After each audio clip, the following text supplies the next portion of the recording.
Good morning. This is the Eager Beaver Show. You are listening to a True North Eager Beaver Media Incorporated podcast.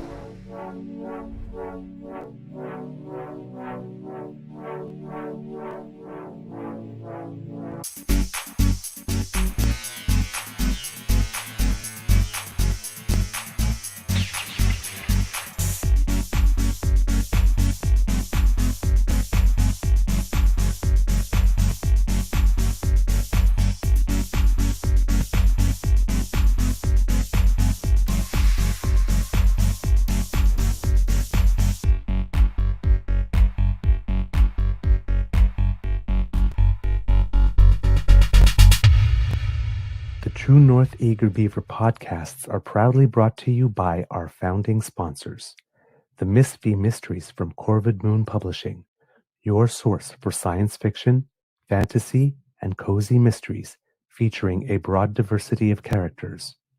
PsychicTarot.ca, book your tarot reading and unlock your spiritual journey.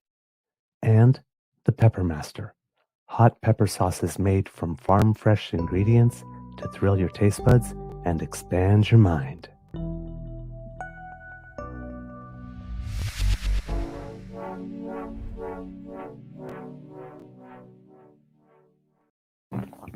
Well, good morning and hello, kids and cubs, and welcome to Season 5 and episode number 704 of the Daily Beaver Morning Show. Always 100% Canadian. Today, recording day is Thursday, July 31st, last day of the month, 2025, and it is a bit of a gray day here at the Beaver Lodge. I am your host, the Eager Beaver, pronouns he, him, hey, Mr. Beaver A, and not with me, as usual, is my good friend, Mr. Grizzly, but we will have him with us on Monday, and it will be nice to be back together.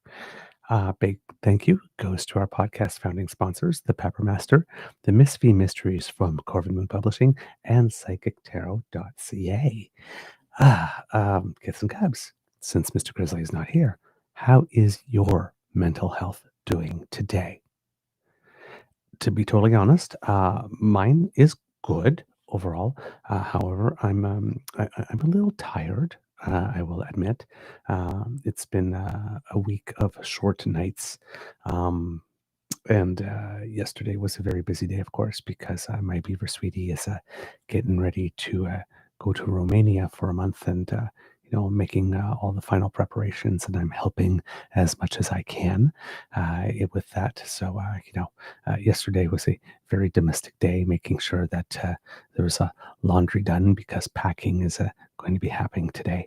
And, and a whole bunch of other stuff. Of course, my beaver sweetie's trying to make sure that everything he needs to do before he goes is taken care of. So, yeah, I'm basically assisting in making sure that everything will be ready. And it's been some longer days, so I'm a little tired today, to be honest, but in good spirits, good mood. Little frustrated as well. Some tech issues again this morning. Apologies for the late start. Had to reboot the computer, and which means that I'm going to need to beg your indulgence for the show because all the tabs that I had open and lined up for clips and stuff for the show, so it would go smoothly.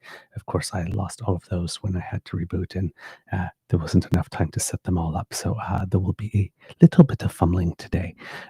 But I do beg your indulgence.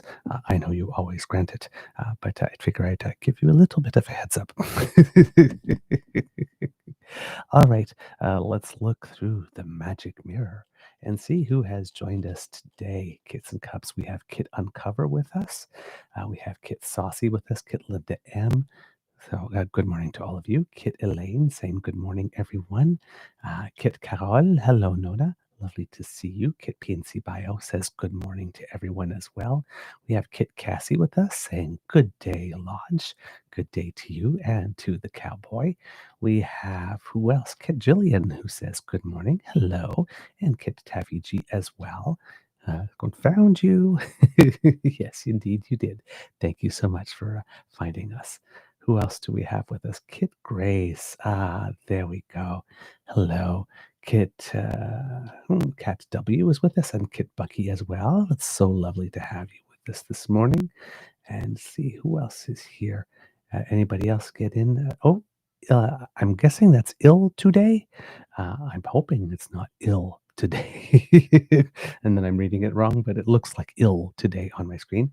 But good morning to you. I hope you are not ill. Hope you are in good spirits.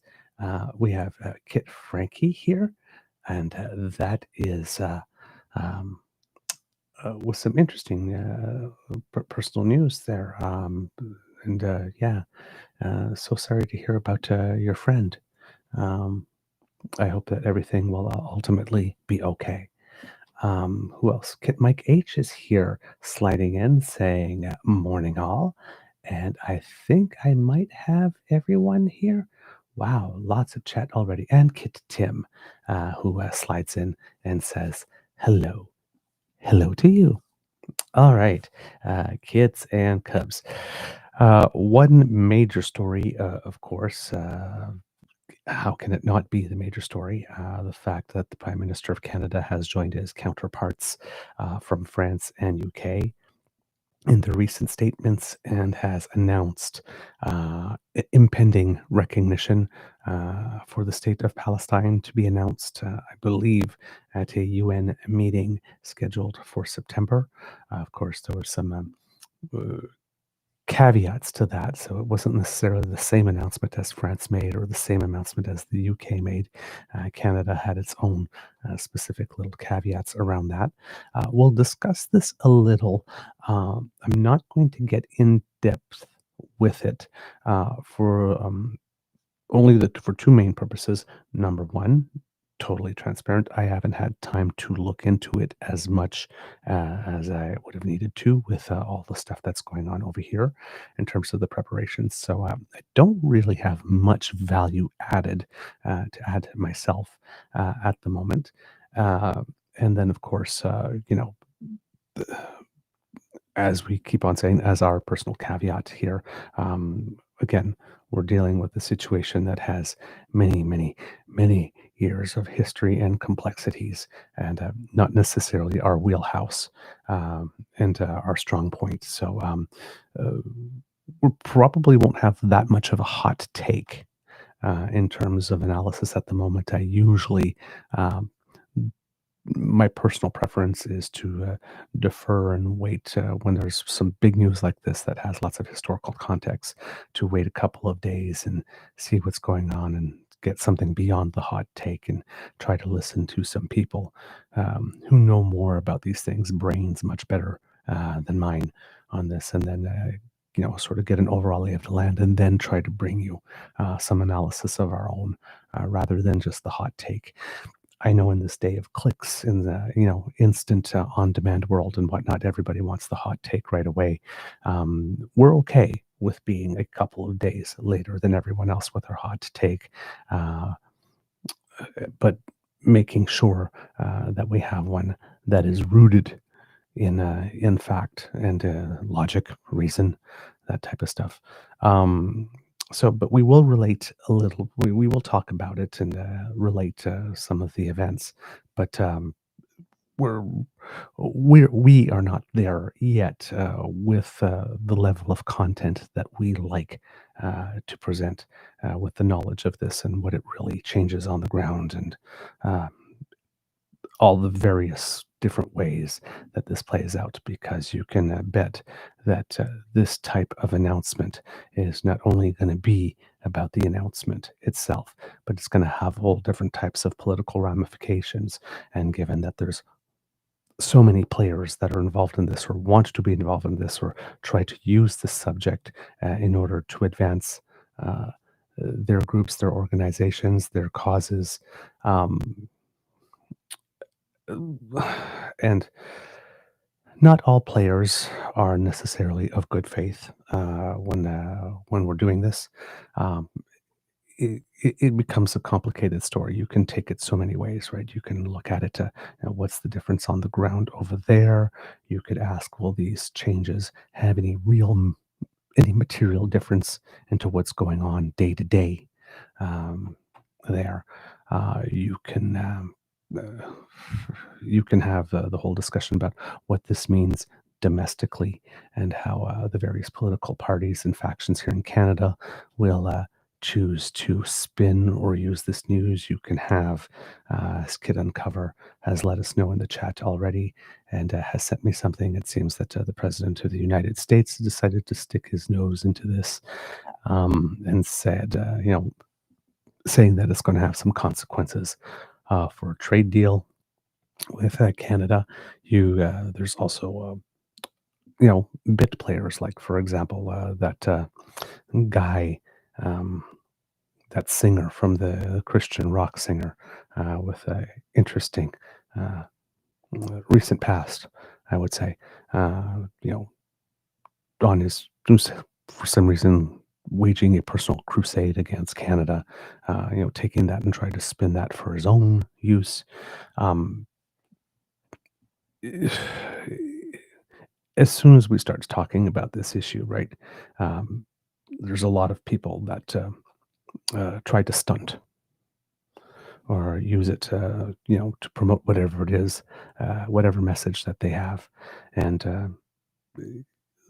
that's what I mean. There's like so many paths we can take this, and it gets broad very quickly, and it's um, there's a lot of what they call in French procès détention.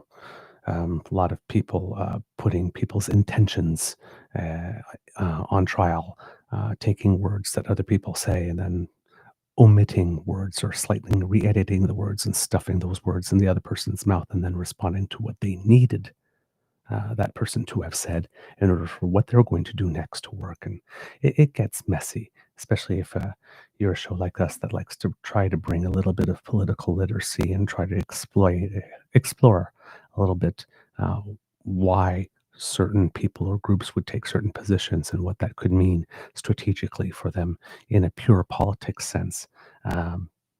That has nothing to do with solving the issue on the ground for the people who are suffering, right?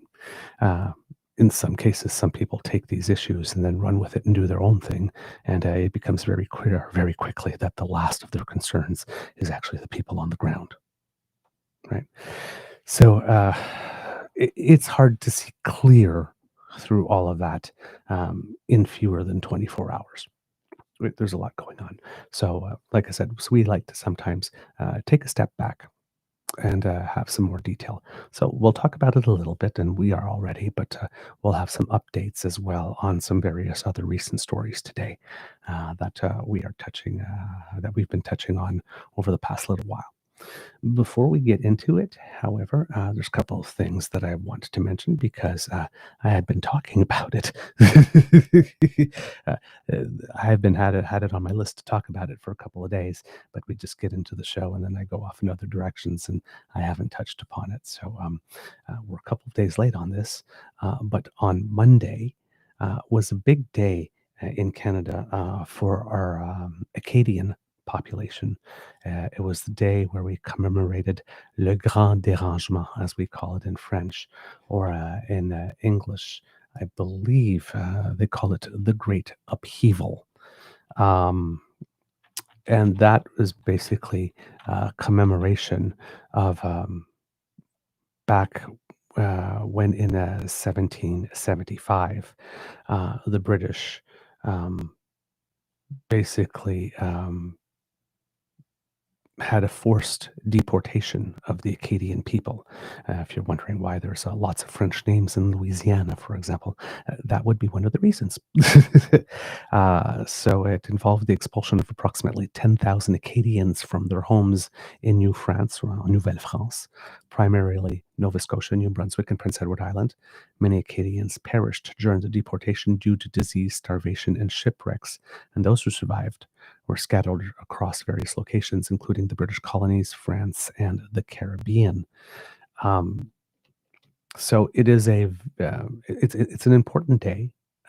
It didn't get a lot of play in the news, um, and unfortunately, there are some people. Um, one comes to mind specifically.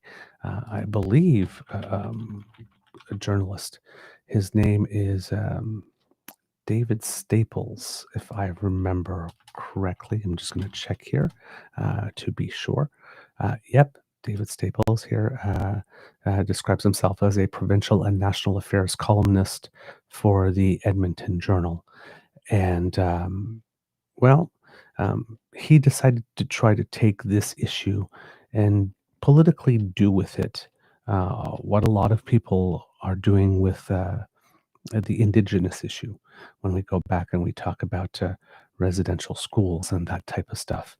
Uh, well, you have this section of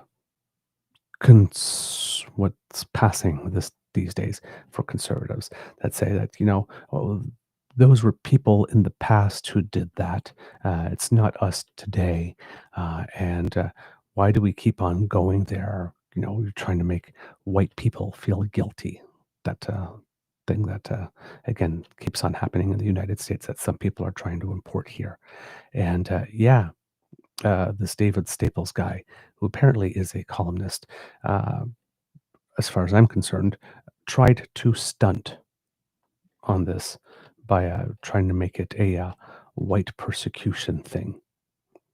Uh, and can't we just get over it for all intents and purposes because we're commemorating an event um, that was tragic and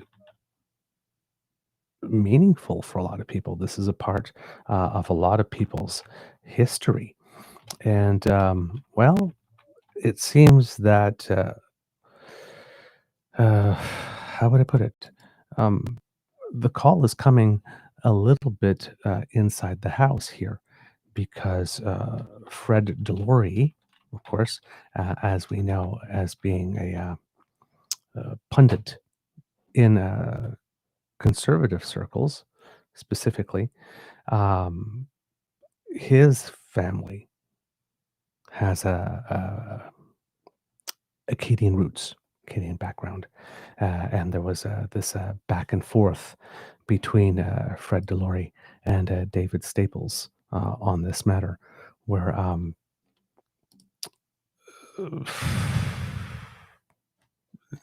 you know, basically saying, not understanding why this is happening here. So Stephen Guilbeault, who's our minister of heritage, um, posted a tweet. So minister of, sorry, not heritage. That was his uh, minister of Canadian identity, culture, and official languages. So this would definitely fall in his wheelhouse here.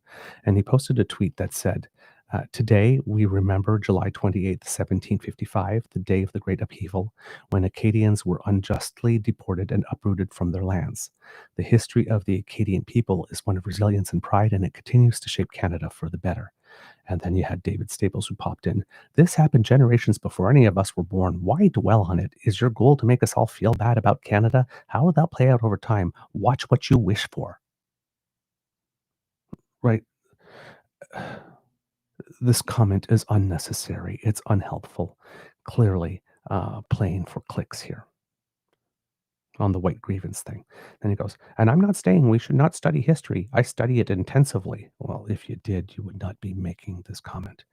"I am saying the political movement focused on victimhood is playing with fire, that an obsession with past wrongs will do more harm than good. The goal should be to create a nation of doers, not victims." And it's like, oh, God, girl. Commemorating something that happened is not a movement. It's just, and it's definitely not a movement focused on victimhood. It's not an obsession with past wrongs. Right? When we have Remembrance Day and we commemorate, because d- are we consider, do we call that an obsession with past wrongs or on victimhood? Oh my God, we sacrificed so much. Why? Why? Why? We don't do that. So again, uh, I'm not sure why it is. Um, he unhinged his jaw in order to make this comment, but he felt he needed to insert himself in this discussion. Um, and then, well, Fred Delory uh, was not particularly impressed with that. And he says, "Oh, buddy, Acadians are doers, not victims. We rebuild after being exiled. Remembering that isn't weakness, it's strength. This is all part of our story. Stop pissing on it." Uh, so yeah, and then David Staples then tries to be right and goes, "This happened generations before any of us were born. Why dwell on it? Is your goal to make us all feel bad about Canada?" And then he goes, "What a lazy take." This is Fred Delory again. "But since you asked, I dwell on it because my ancestors were ripped from their homes by force. If that makes you uncomfortable, good. History isn't there to coddle you. It's there to teach you. This is what we keep on saying about residential schools. So I'm hoping that this type of attitude from Fred Delory, like this, would permeate throughout the whole conservative movement when we talk about past wrongs having been done to Indigenous people or past wrongs having been done to Black people. Africville, for example, right?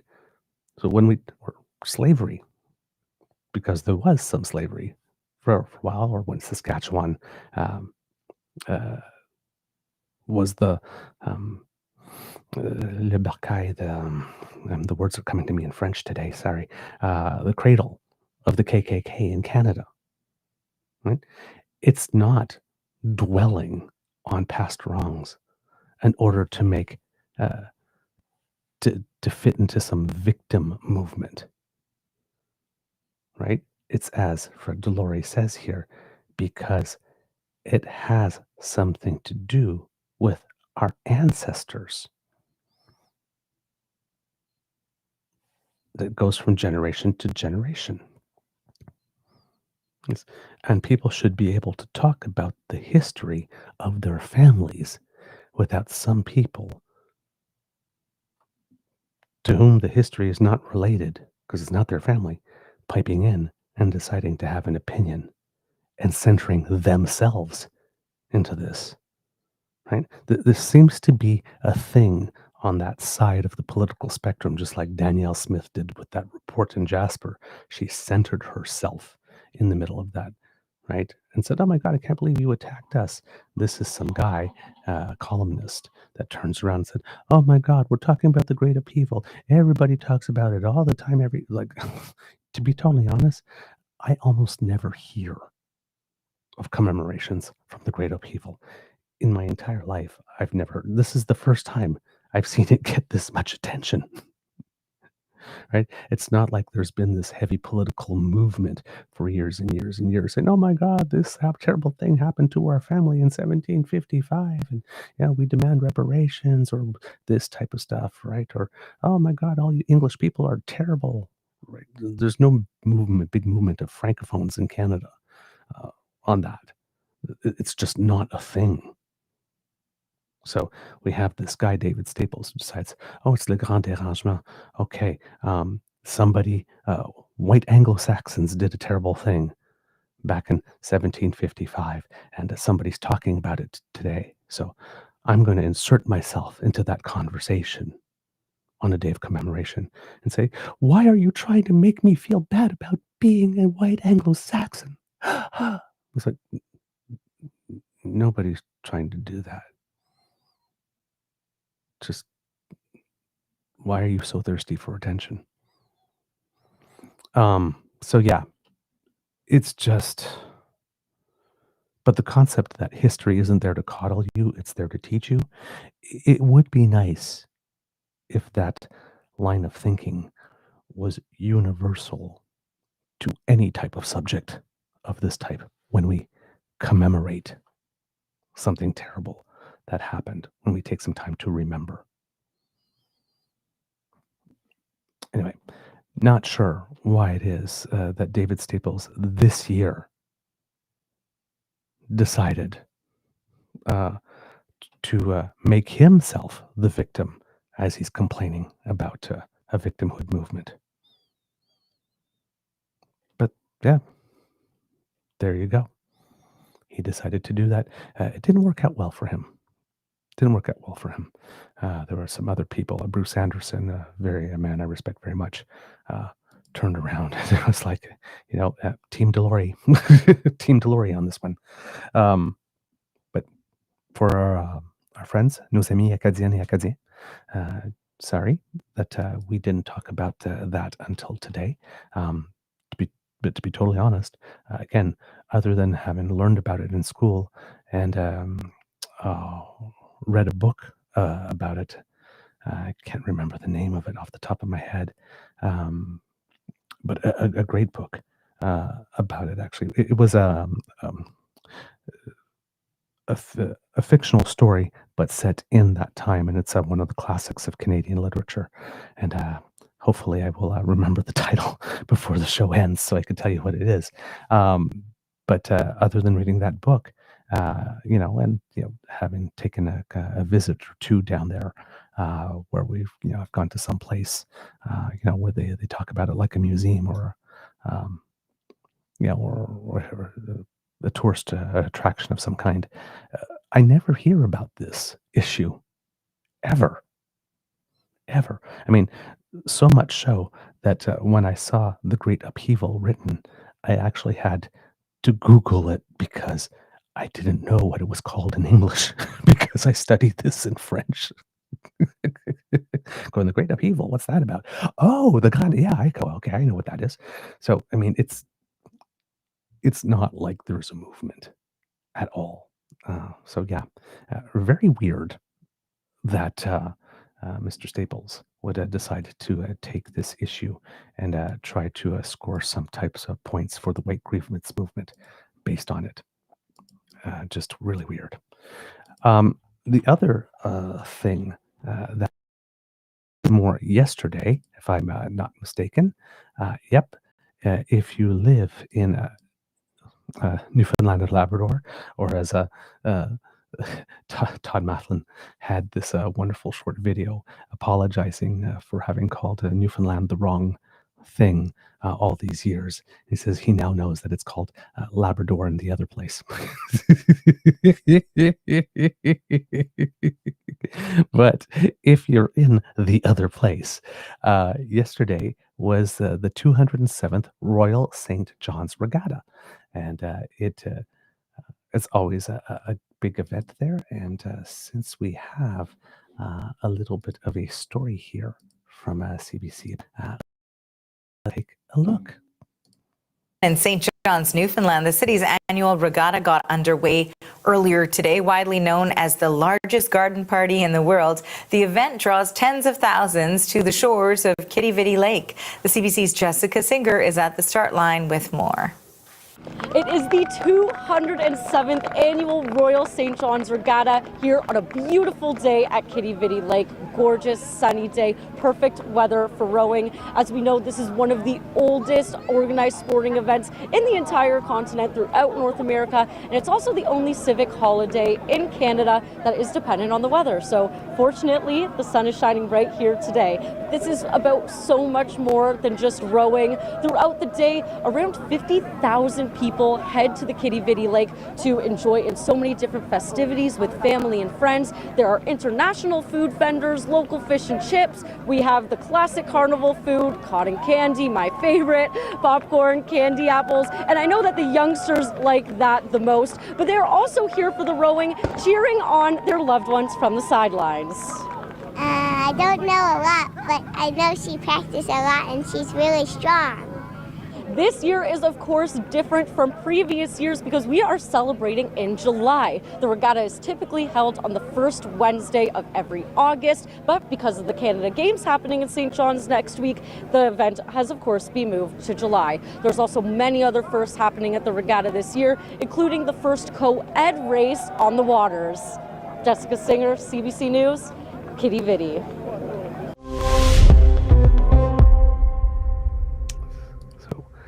If you've never had an opportunity to attend, I would Sorry, didn't expect another video to start there in the background. So if you've never had an opportunity to go to the regatta, it seems like it's a wonderful time. I had a chance to go to Newfoundland once for Canada 150, but we had we had gotten there before the regattas and left before, so we didn't get to see them. But that's always a wonderful day here in Canada. So if you have an opportunity to go to Newfoundland and have the opportunity to schedule it at the same time, do so. It's a wonderful day. Okay, and while that clip was playing, I was looking for the book here, and uh, the best that I have here is called in English Evangeline, A Tale of Acadie, which was translated into French by Pamphile Lemay in 1865, but it's written by Henry Wadsworth Longfellow. Uh, it tells the story of Evangeline and Gabrielle, a couple separated during the deportation and their subsequent search for each other. It's a cornerstone of Canadian literature and a powerful narrative about the Acadian experience during the expulsion. I believe that that's what the book is, the one that I'm remembering. I just cannot remember the title in French. Unfortunately. So, yes. Uh, Hopefully it will come to me. It will definitely come to me, and I'll be able to give you the correct title of it. But if you ever have the opportunity to if you're a bookworm and you do like to read and you like some good reading, I was a teenager and the book captivated me. So and, teenagers are not typically I'm not talking about all of them, but at least when I was a teenager, I weren't rushing to read historical fiction novels. So I was a bit of a precocious kid, but a very, very good book. And yeah, like I said, hopefully before the end of the show, I'll be able to find the actual title in French and be able to get it to you. But I believe that it is the story indeed of this of the story of Evangeline and Gabrielle. And I'm not sure here if this thing here is I'm mentioning here is merely a poem or whether or not it's the actual novel. Yeah, no, it is a novel. Okay, Evangeline, A Tale of Acadie. So Evangeline, Histoire d'Acadie, perhaps. If I'm doing a literal translation, but I will keep looking for it and hopefully I will find it for you. So yes, two big events, two definitely on the Canadian calendar that we wanted to give mention to today. Also, uh, since I did not do it yesterday, I am going to do it today because Mr. Grizzly had a couple of words for you that he wanted you to hear. We is talking a little bit again, I believe, about how things are going and with the new job and showing you some gratitude and some thanks, but has a couple of words to say about this whole thing, about this Shawn Feutch guy who is coming from the United States. And I keep on saying that I'll play something at the end of the show, and then I get to the end of the show and it's time to roll the credits. So instead of waiting, I'm going to do this first. That way Mr. Grizzly gets his airtime, and then we'll get into some other topics today. So here for you, kids and cubs, is a little dose. Grizzly.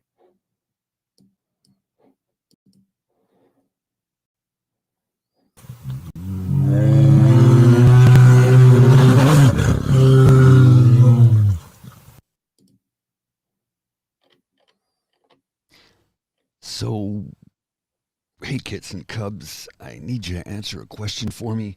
Who is this Shawn Feutch guy? I've never heard of him before, but apparently he's a hateful preacher of some type. I understand that he tried to have concerts across the country and they were all canceled, and now he's screaming at the White House saying his rights have been violated, except he's preaching hatred against the LGBTQS plus community, the trans community, amongst other things, I'm told. I don't know a lot about this guy. I've never heard of him before, but apparently he's a big deal somewhere in the southern U.S. and the Bible Belt, I'm told. And now he's whining and complaining that he doesn't get to preach his hatred. It's under the guise of Christianity that he likes to gallivant about the country and say, you know, I'm here to save you, and I'm a good guy, and the gays are bad, and this guy's a piece of shit. He's an absolute piece of shit, and he's got a criminal record that goes back quite a number of years. There's a story here I'm looking at from something called the Boys Report. I have no idea what that is, but it says here that his criminal record raises integrity concerns. Popular worship leader and political activist Shawn lamented in his 2016 book, Integrity, Character of the Kingdom, that we as a generation have lost our integrity. Yet a review of criminal and court records revealed that Feutch has a history of minor criminal offenses, including one in which he apparently tried to deceive law enforcement. A detailed law enforcement report obtained by the Roy's Report, the Roy's, not boys, Roy's, sorry. The Roy's Report, TRR, shows Feutch asked a friend to withhold key information from police. Then when an officer asked Feutch what he did, Feutch reportedly denied it, but the officer had seen text evidence, the report states, and Feutch eventually pleaded no contest to illegal hunting in a baited area. I understand he's also grifted a lot of money and avoided paying taxes. The guy is a piece of shit, and he's mad that he doesn't get to spread his message of hatred across our beautiful country. Well, sir, here's how it goes. You preach hate, you have to pay the penalty. And the penalty is, we ain't putting up with it. We're going to protest it, and we're going to tell you no every single time. So, Mr. Shawn Feutch, get fucked. You're out of here, and so am I. I will see you later.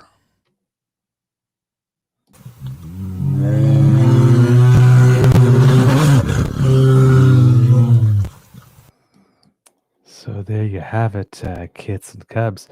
Mr. Grizzly with, as our friend Lady Laura Babcock would call it, some strong opinions on Mr. Feutch or Feutch, or however you pronounce his last name.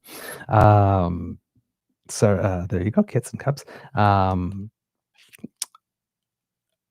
I don't necessarily disagree. As a member of the fabulous. But yes, if you're watching the debate transpire, Mr. Feutch has left Canada and has gone back to the United States for a while. I guess there's a second leg of his tour.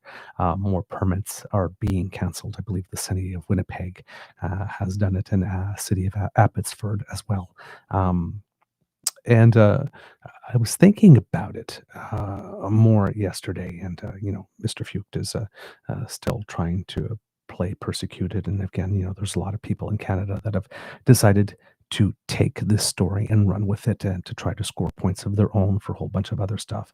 There's a lot of people that are taking this story and saying, "Oh my God, I can't believe he's not allowed to pray in the streets with what all those other people who happen to not be white are doing in the streets when it comes to Palestine. Oh my God." And it's like, yes, I don't know why you're mentioning that whatsoever. They're completely unrelated. And it dawned on me that there's an inherent irony because this guy's American, right? And in the United States, there was a whole bunch of people that were fighting for, if you remember, the right for bakers, people that have home-based cake making businesses, to not be obligated to sell a wedding cake to same-sex couples if they had deeply held religious convictions against same-sex weddings, because that would be giving your support to, quote, immorality, when it's nothing of the sort. There's nothing in the Bible, at least from the time that I was reading it, that says, "Thou shalt not sell a cake to a gay couple, lest you be guilty of contributing to immorality."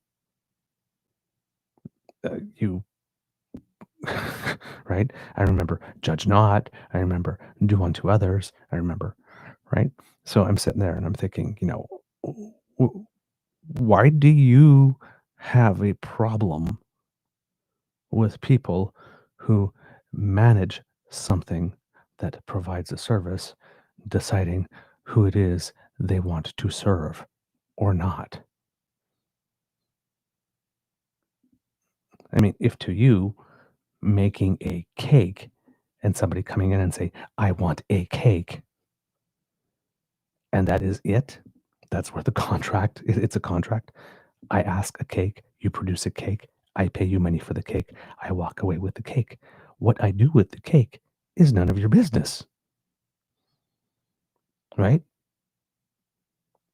It's none of your business. Now, you know what the business of the cake is because it's a wedding cake, and I've asked you to put 2 figurines of men on top of it. So yes, you happen to know it's a cake for a gay wedding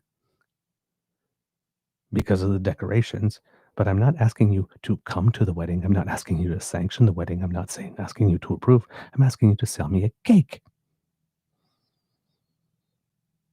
Right? And if, well, I can't do that. It's contributing to immorality. Okay, well, what if I ask you for a cake and I intend to take it home and eat it all myself? Is that not gluttony? Are you not supporting my immorality then? What if I ask you to bake a cake and I intend to take it home? And let's say I intend to poison a slice and serve it up to someone. Have you contributed to my immorality by baking the cake and selling it to me? Right? So, what the person does with the cake, once they get the cake, is not of the business of the person who's making the cake. That transaction is somebody comes into your business, asks for service, is willing to pay you for it, and you provide the service. And you do not let what you think about the person or what it is that the cake is for determine that you're not going to make the cake. And you have no constitutional right to be a baker if you do not want to be in a job that's going to put you in a position to do something that you consider supporting immorality. Don't go into that line of work.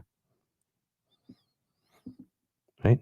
If you're a doctor and you do not want to help someone who's having a pregnancy that has gone wrong by terminating the fetus to save the life of the mother, perhaps don't be a doctor. Perhaps that's not the line of work for you, right? So you literally have the situation of people wanting to have their cake and eat it too. It's like, I want to be a baker, but I only want to sell cakes to certain types of people. It's like, and then people turn around and go, well, it's a private business. And this is bureaucrats administrating public space. It's not the same thing. It's like, how? How's it not the same thing? That private business operates in open public space. By law, you're not supposed to discriminate who comes into your shop and asks for a cake. I'm sorry, we don't sell to you because you want to use it for a gay wedding. What's the difference between that and saying, sorry, but we don't serve blacks here? So somebody who supports someone providing a service, but not to those people, suddenly has objections to people here in Canada saying, yes, this is a public space and whatnot, and we like people here, but not if you're going to do that. Not if you're going to do that in our space. So clearly, this person does not have a problem with people who provide services not providing services to certain people whose values they find objectionable. I'm not sure what the big deal is. Of all people in the world, this guy has the least right to be upset. Because what's happening to him is something he supports being done to others. He just wants the right to dish it out, but not ever take it. Well, I'm sorry, honey, but again, when you come to Canada, you're a guest in our home. And you're walking into our home and you're purporting to tell us how to live. Canadians don't take kindly to that. So hopefully, now that you're on your side of the border, you might find it not as attractive to want to come to Canada to finish the second leg of your tour, and you will stay home. That would be very neighborly of you. Just saying. Now, this guy, Shawn, Feutch or Fucked or whatever, decided to insert his nose into this decision by Canada to join its counterpart from the UK and France in terms of announcing that an imminent recognition of the state of Palestine. And he decided to tweet something that Donald Trump said, and while stating, "This is not good for Canada." Okay. Again, continue your obsession with Canada, I guess. But this is what Donald Trump decided to tweet in response, or truth, or whatever it is he does. Wow, Canada. Wow, Canada has just announced that it is backing statehood for Palestine. That will make it very hard for us to make a trade deal with them. Oh, Canada. Okay. Number one, the O is wrong.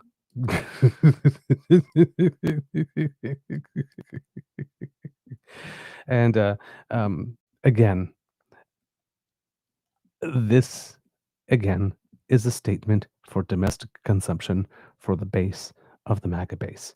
When you take that and you pass it through the Beavertron 3000, boop, boop, boop, boop, boop, boop, boop, boop, boop, at the other end, it's like, oh, darn, it doesn't look like I'm going to be able to make a trade deal with Canada by August 1st. So here's this handy little thing that I could put out as an excuse for me not being able to get it done. Canada decided it's going to recognize Palestine. So therefore, oh my God, I can't make a trade deal with them. Except for I just made a trade deal with the UK, who also did that, and I'm not going back on my word on that. You would think if this prevents him from making a trade deal with Canada, it would certainly invalidate the trade deal he just made with the UK. Wouldn't it? And if Japan decides to join the world community on this, didn't he just sign a alleged trade deal with Japan? And he just signed one with the EU while France is there. France is like France and Germany are the two biggest countries in the EU. Does that invalidate his deal? No. It's just Canada all of a sudden that he has a roadblock with because we decided to do that. It's all performative. It's all performative.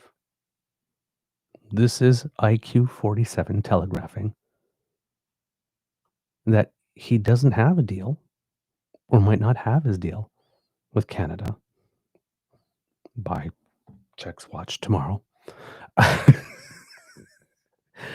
And, well, nothing's ever his fault because he's the smartest, bestest, knows the most about everything. Nobody knows more about making deals than him. He's the bestestest at making deals. He even wrote a book about it, about the art of it. Right?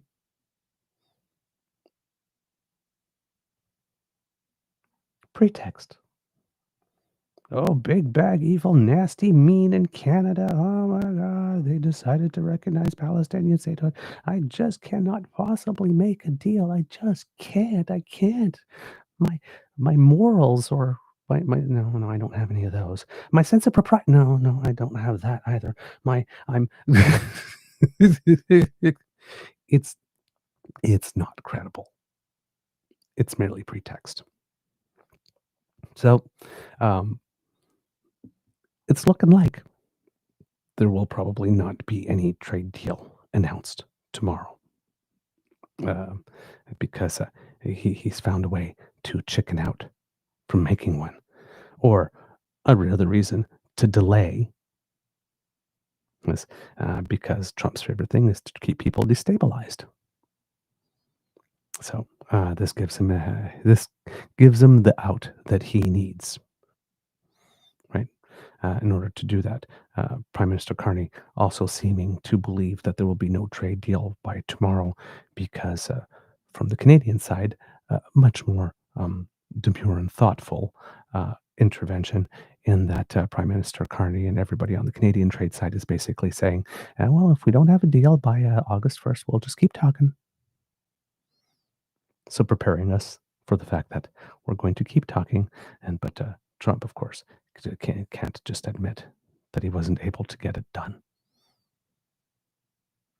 So he has to blame something. The other side has to be terrible or awful or nasty or mean in some way. It's interesting how the alleged greatest deal maker in the world can't seem to make a deal with nasty people. Might explain a lot, like his inability to stop the war in Ukraine after just one day, or bring peace to Palestine and Israel. Maybe.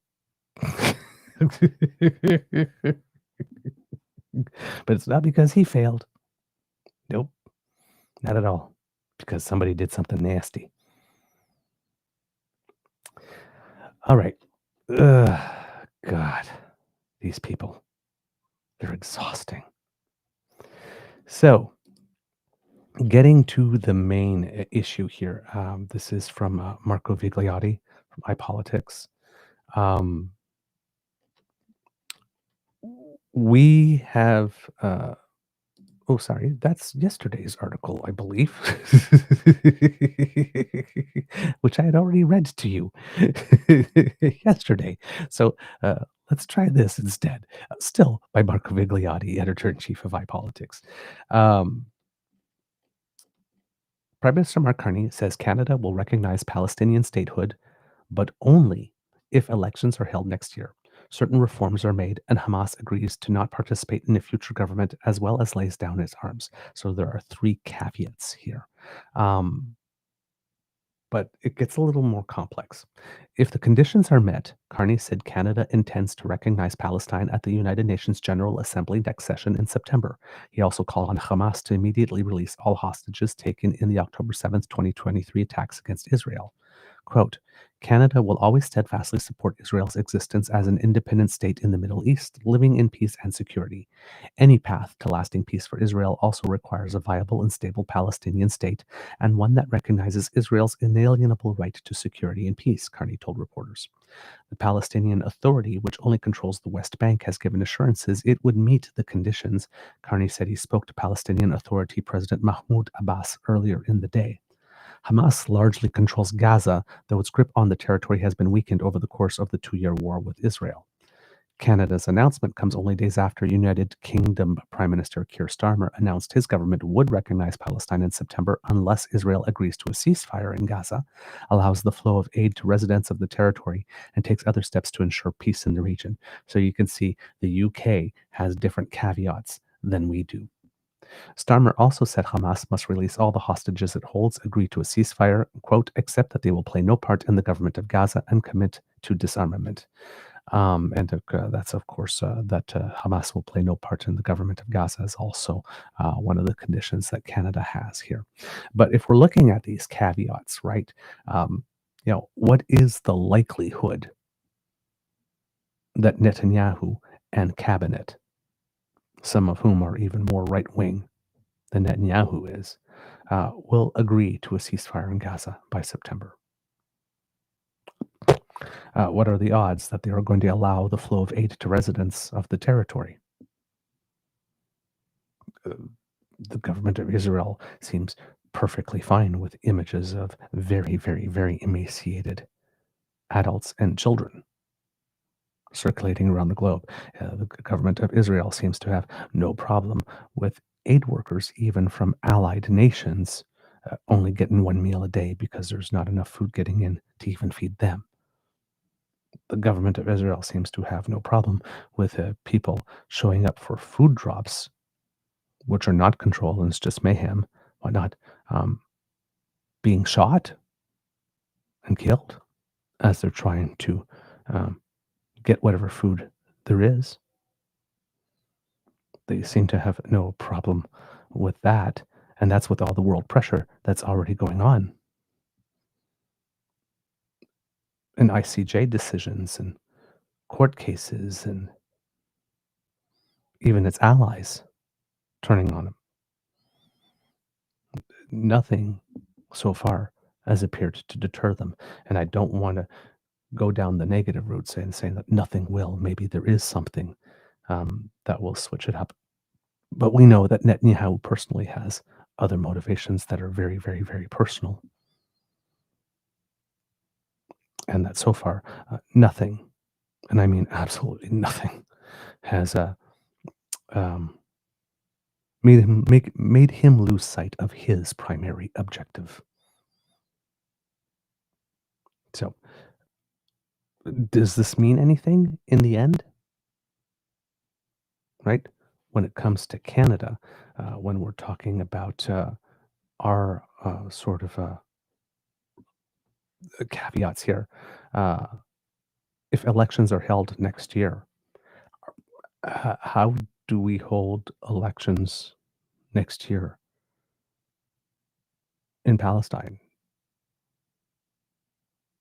Gaza is pretty much razed to the ground. So are people meaning like only elections in the West Bank, but not Gaza? That's possible, but then you have, I saw an interview on Power and Politics with a diplomatic representative of the Palestinian Authority who has been stationed to Italy, stating, well, I mean, we're not going to have an election that doesn't include elections in our capital, East Jerusalem, which we can't do right now because we can't even fly a flag there. So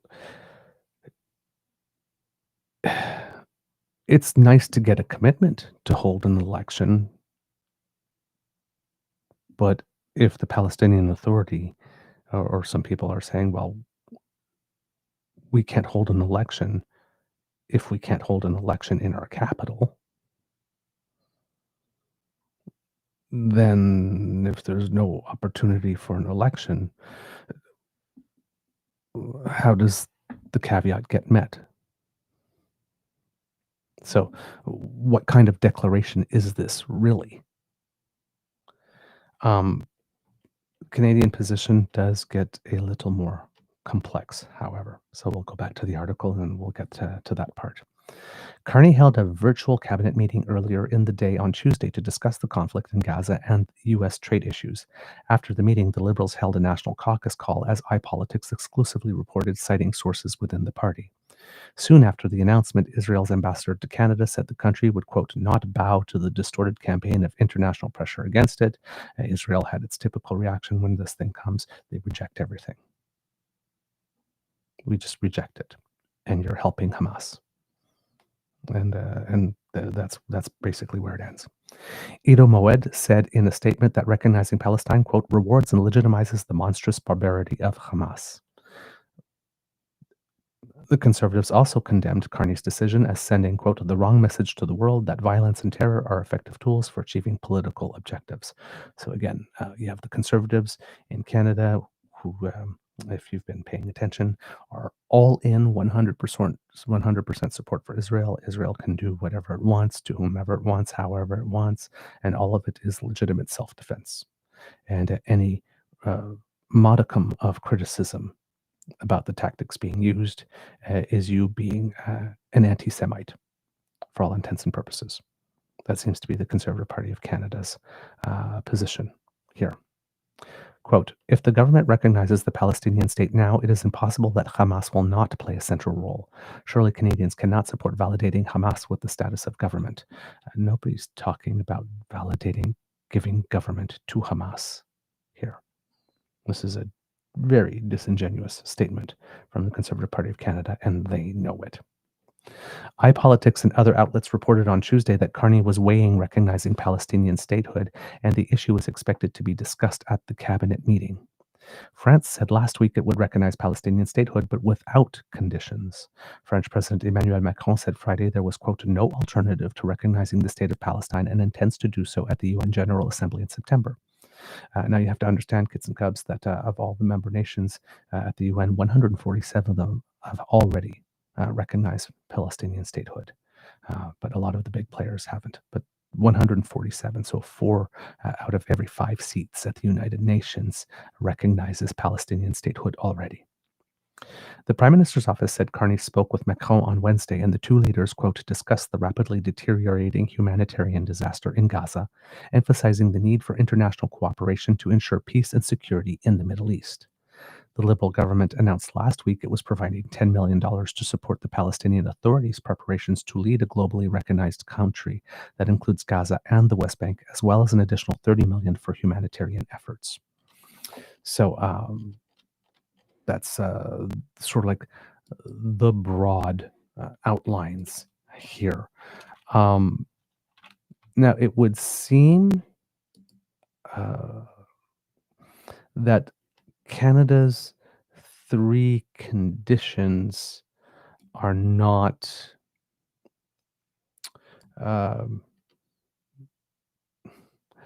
it doesn't seem that the Palestinian Authority needs to commit to having them done by September. It just has to commit, say we commit to doing it.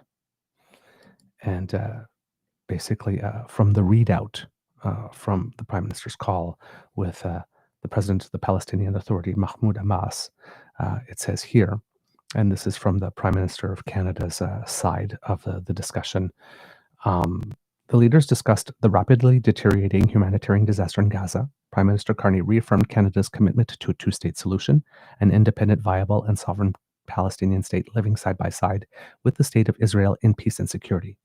Prime Minister Carney shared Canada's intention to recognize the state of Palestine at the 80th session of the United Nations General Assembly in September 2025.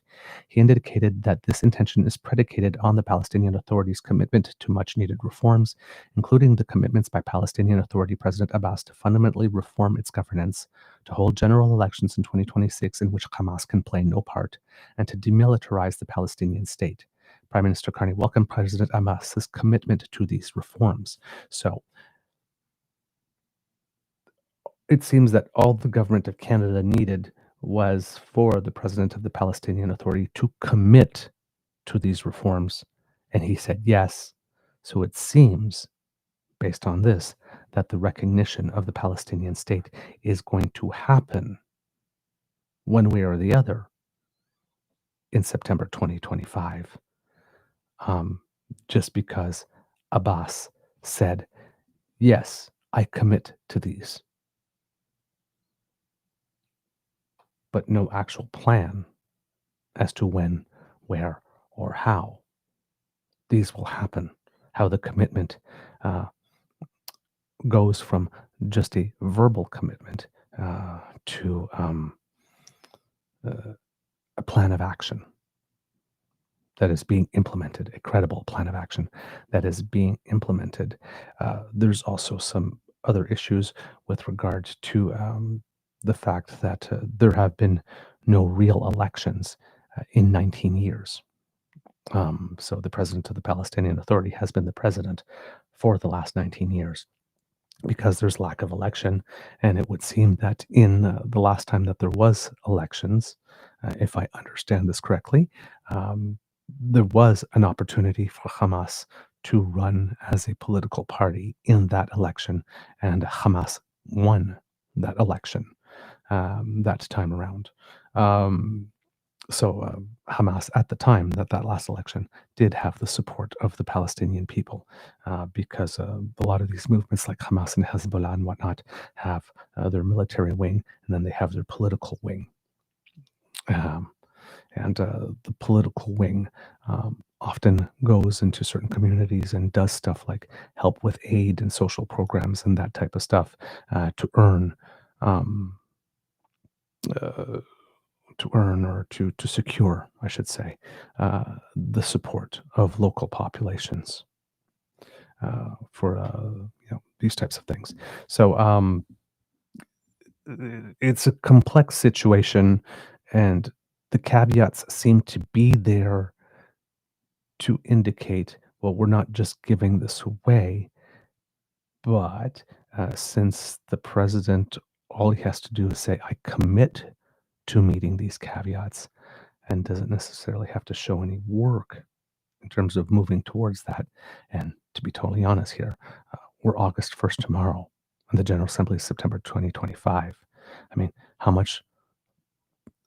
how far along this path, even if he did commit with all his heart to making it happen for real, with a real plan of action, how far are we going to get between now and that General Assembly in September 2025? So it seems that the recognition of statehood here, unless the president of the Palestinian Authority says something that's absolutely wild, it's happening one way or the other. The readout with his conversation with Keir Starmer says here, and this was before this latest announcement, said the two leaders focused on the rapidly deteriorating humanitarian disaster in Gaza, as well as the United Kingdom's statement on the recognition of a Palestinian state. Prime Minister Carney underscored Canada's commitment to lasting peace and reiterated the imperative of an immediate ceasefire. He was clear that Canada remains unwavering in our call for Hamas to release all hostages, and that Hamas can play no role in the governance of a Palestinian state. So again, we keep on saying here from the government of Canada can play no role in the governance of a Palestinian state, but that still doesn't stop conservatives and Pierre Poilievre by suggesting that some of that governance will go to Hamas, when nobody who's a player in this is stating that that's what they want. So there's some very, very deliberate torquing and distortion of the message by the conservatives. Again, taking this issue and trying to muddy it for their own personal political gain with seemingly no real care or interest for either people in Gaza or people in Israel. Because when you take words that people say, like this, take them out of their mouths, edit the words, and then restuff them into their mouths, and then respond to what you needed them to have said, rather than what they did say, the least of your concerns are the people of Gaza and Israel. You're not doing that to be helpful to them. You're doing that to help yourself.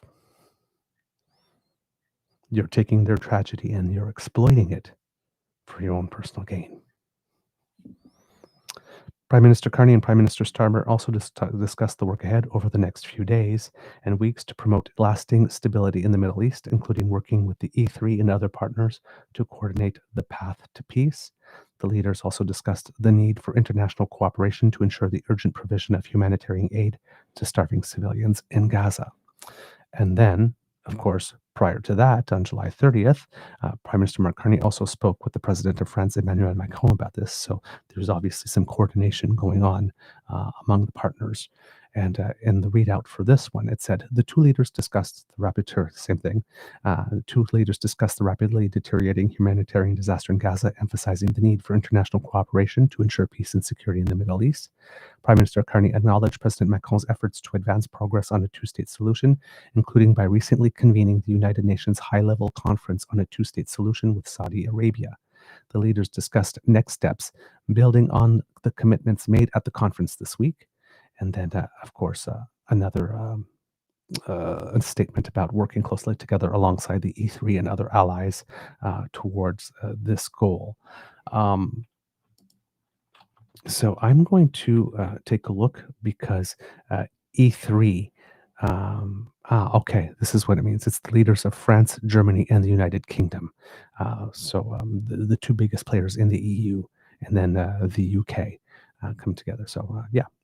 I just didn't know what E3 was and needed to look that up very quickly. So this is clearly somewhat coordinated. And for France, this is not to be at the forefront of this is not a new thing, because way back in June, on June 16th, CBS News reported that France closes Israel's firm's Paris air show stalls, citing a ban on offensive weapons displays amid Gaza war. So, yes, France had basically an air show going on, and they decided to put black walls installed around the stands of 5 Israel defense firms at the trade fair. And because those booths displayed, quote, offensive weapons that could be used in Gaza in violation of agreements with Israel authorities. So France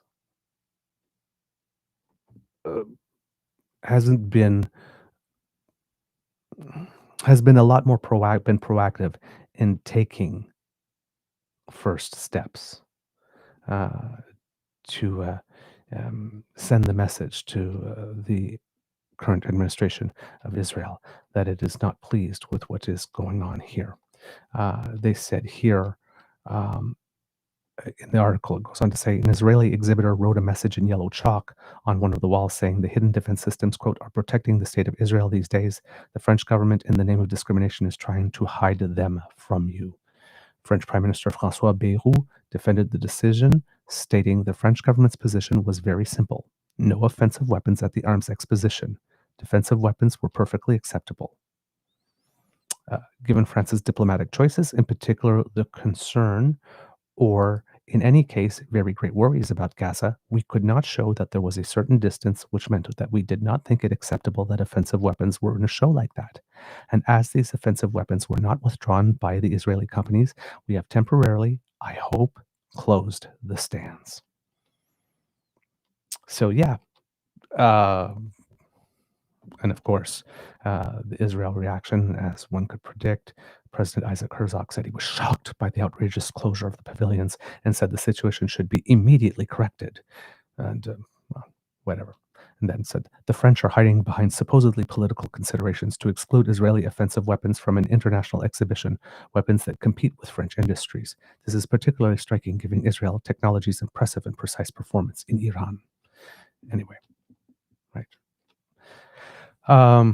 So not new for France to be at the forefront of this, of publicly admonishing Israel. So in this case here, France went first, the UK went second. Now we're moving ahead. I haven't heard anything from Germany yet, the other E3 nation, with regard to that. Maybe their announcement will be coming in the next few days, or maybe they're going another way. I'm not exactly sure, but so far there hasn't been news about what Germany's position that have made headlines, like the news from France, the UK, and Canada at the moment. So it'll be very interesting to note what the other E3 nation has to say with this. Okay, I'm taking a look just 3 hours ago, so maybe that's why I didn't see it. 2 or 3 hours ago. Good thing I decided to do a little search here. But according to Bloomberg News, it says Germany opens the door to recognizing Palestinian statehood. Let's see, what else do we have here? Let's see if we have any Al Jazeera. They're usually pretty dependable. Don't see anything here. All right, so let's take a bigger look here at the Bloomberg article. I was hoping for a more politically oriented publication in order to be able to have more in-depth, but Bloomberg is still rather reputable. Not sure how big it is on politics versus business, but we'll try that. Hold on a second here. Trying to open up the article here and having a little bit of difficulty. Okay, there we go. And it is not, it is behind a paywall. Okay, so let's find something else here. There we go. Uh, there we go. Let's try the Jerusalem Post here. Okay, and this is an article by Reuters that appeared in the Jerusalem. I'm okay with that. It's a news service, and those are usually more fact-based than opinion. Germany's Foreign Minister Johann Wadepool said on Thursday the recognition of a Palestinian state comes more at the end of the negotiations for a two-state solution, but that process must begin now, warning Berlin would respond to, quote, unilateral steps. A negotiated two-state solution remains the only path that can offer people on both sides a life in peace, security, and dignity, he said in a statement issued shortly before his trip on Thursday to Israel and the Palestinian territories.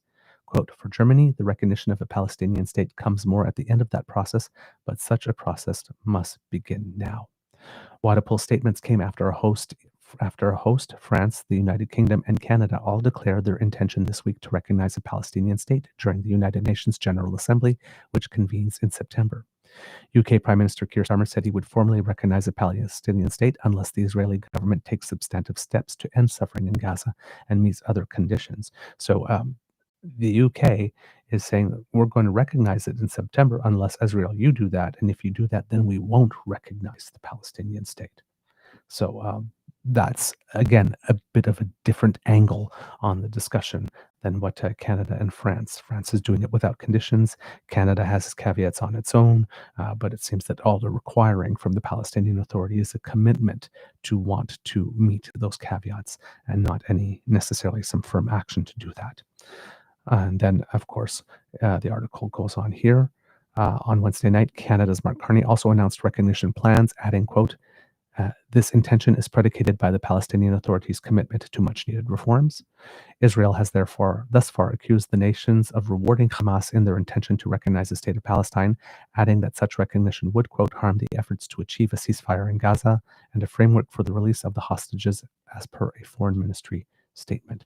So it seems that there is some openness from Germany. Germany's foreign minister has basically said that Israel is increasingly isolated diplomatically over the humanitarian crisis in Gaza and the push by some countries to recognize a Palestinian state. That's, again, Johann Wadepool. Israel, quote, Israel is finding itself increasingly in the minority.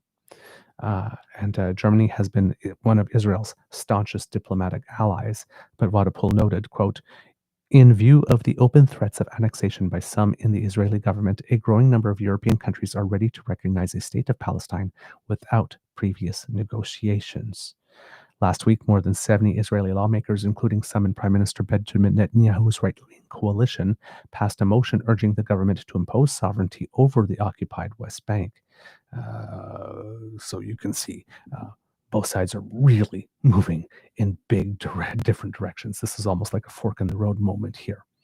Wadepool repeated Berlin's position, quote, that the recognition of a Palestinian state should come at the end of the process of negotiations. He did, however, sharpen his tone slightly by insisting that, quote, this process must begin now and that, quote, Germany will also be forced to react to unilateral moves.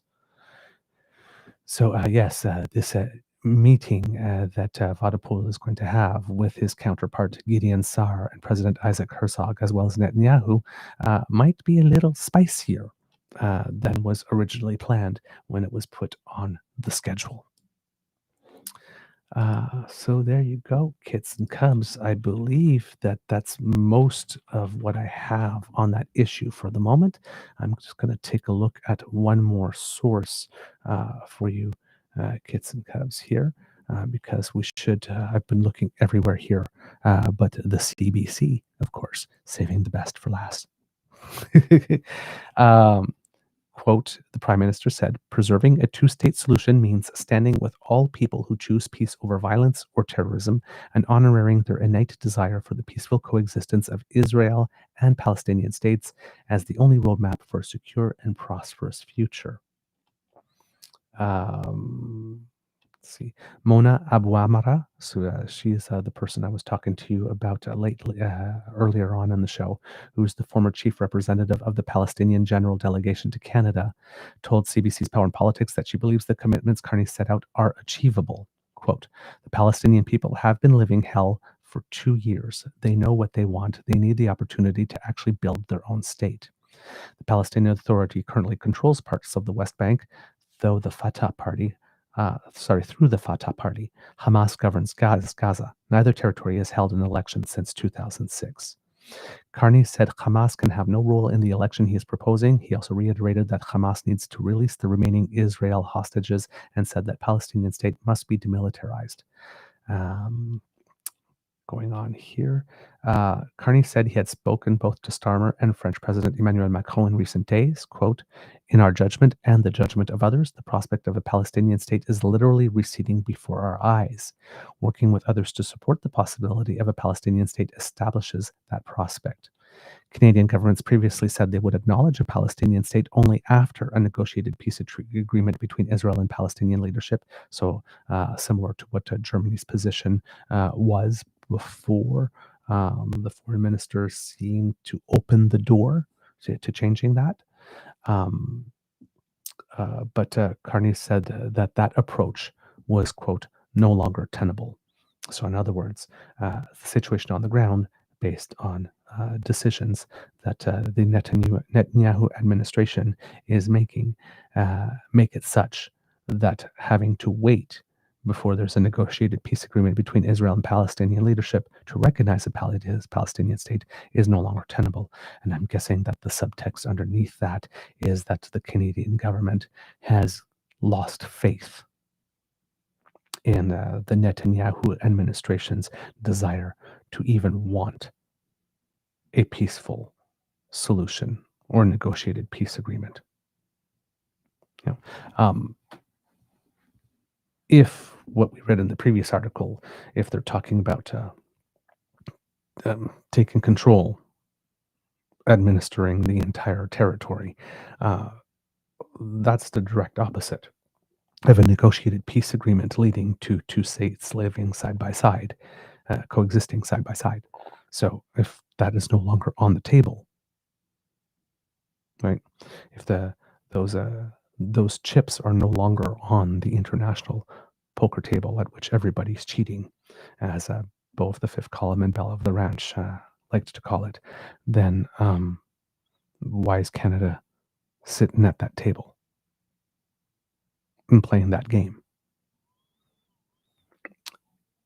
Basically seems to be the subtext here. Carney said the ongoing threat of Hamas, the expansion of Israeli settlements in the West Bank, and the, quote, ongoing failure by the Israeli government to prevent the rapidly deteriorating humanitarian disaster in Gaza have spurred Canada to make this move now. The Israeli Foreign Ministry said its government rejects Carney's move. Quote, the change in position of the Canadian government at this time is a reward for Hamas and harms the efforts to achieve a ceasefire in Gaza and a framework for the release of the hostages. I don't understand that statement by the Israeli Foreign Ministry because, again, he says, and harms the efforts to achieve a ceasefire in Gaza. What efforts? What efforts?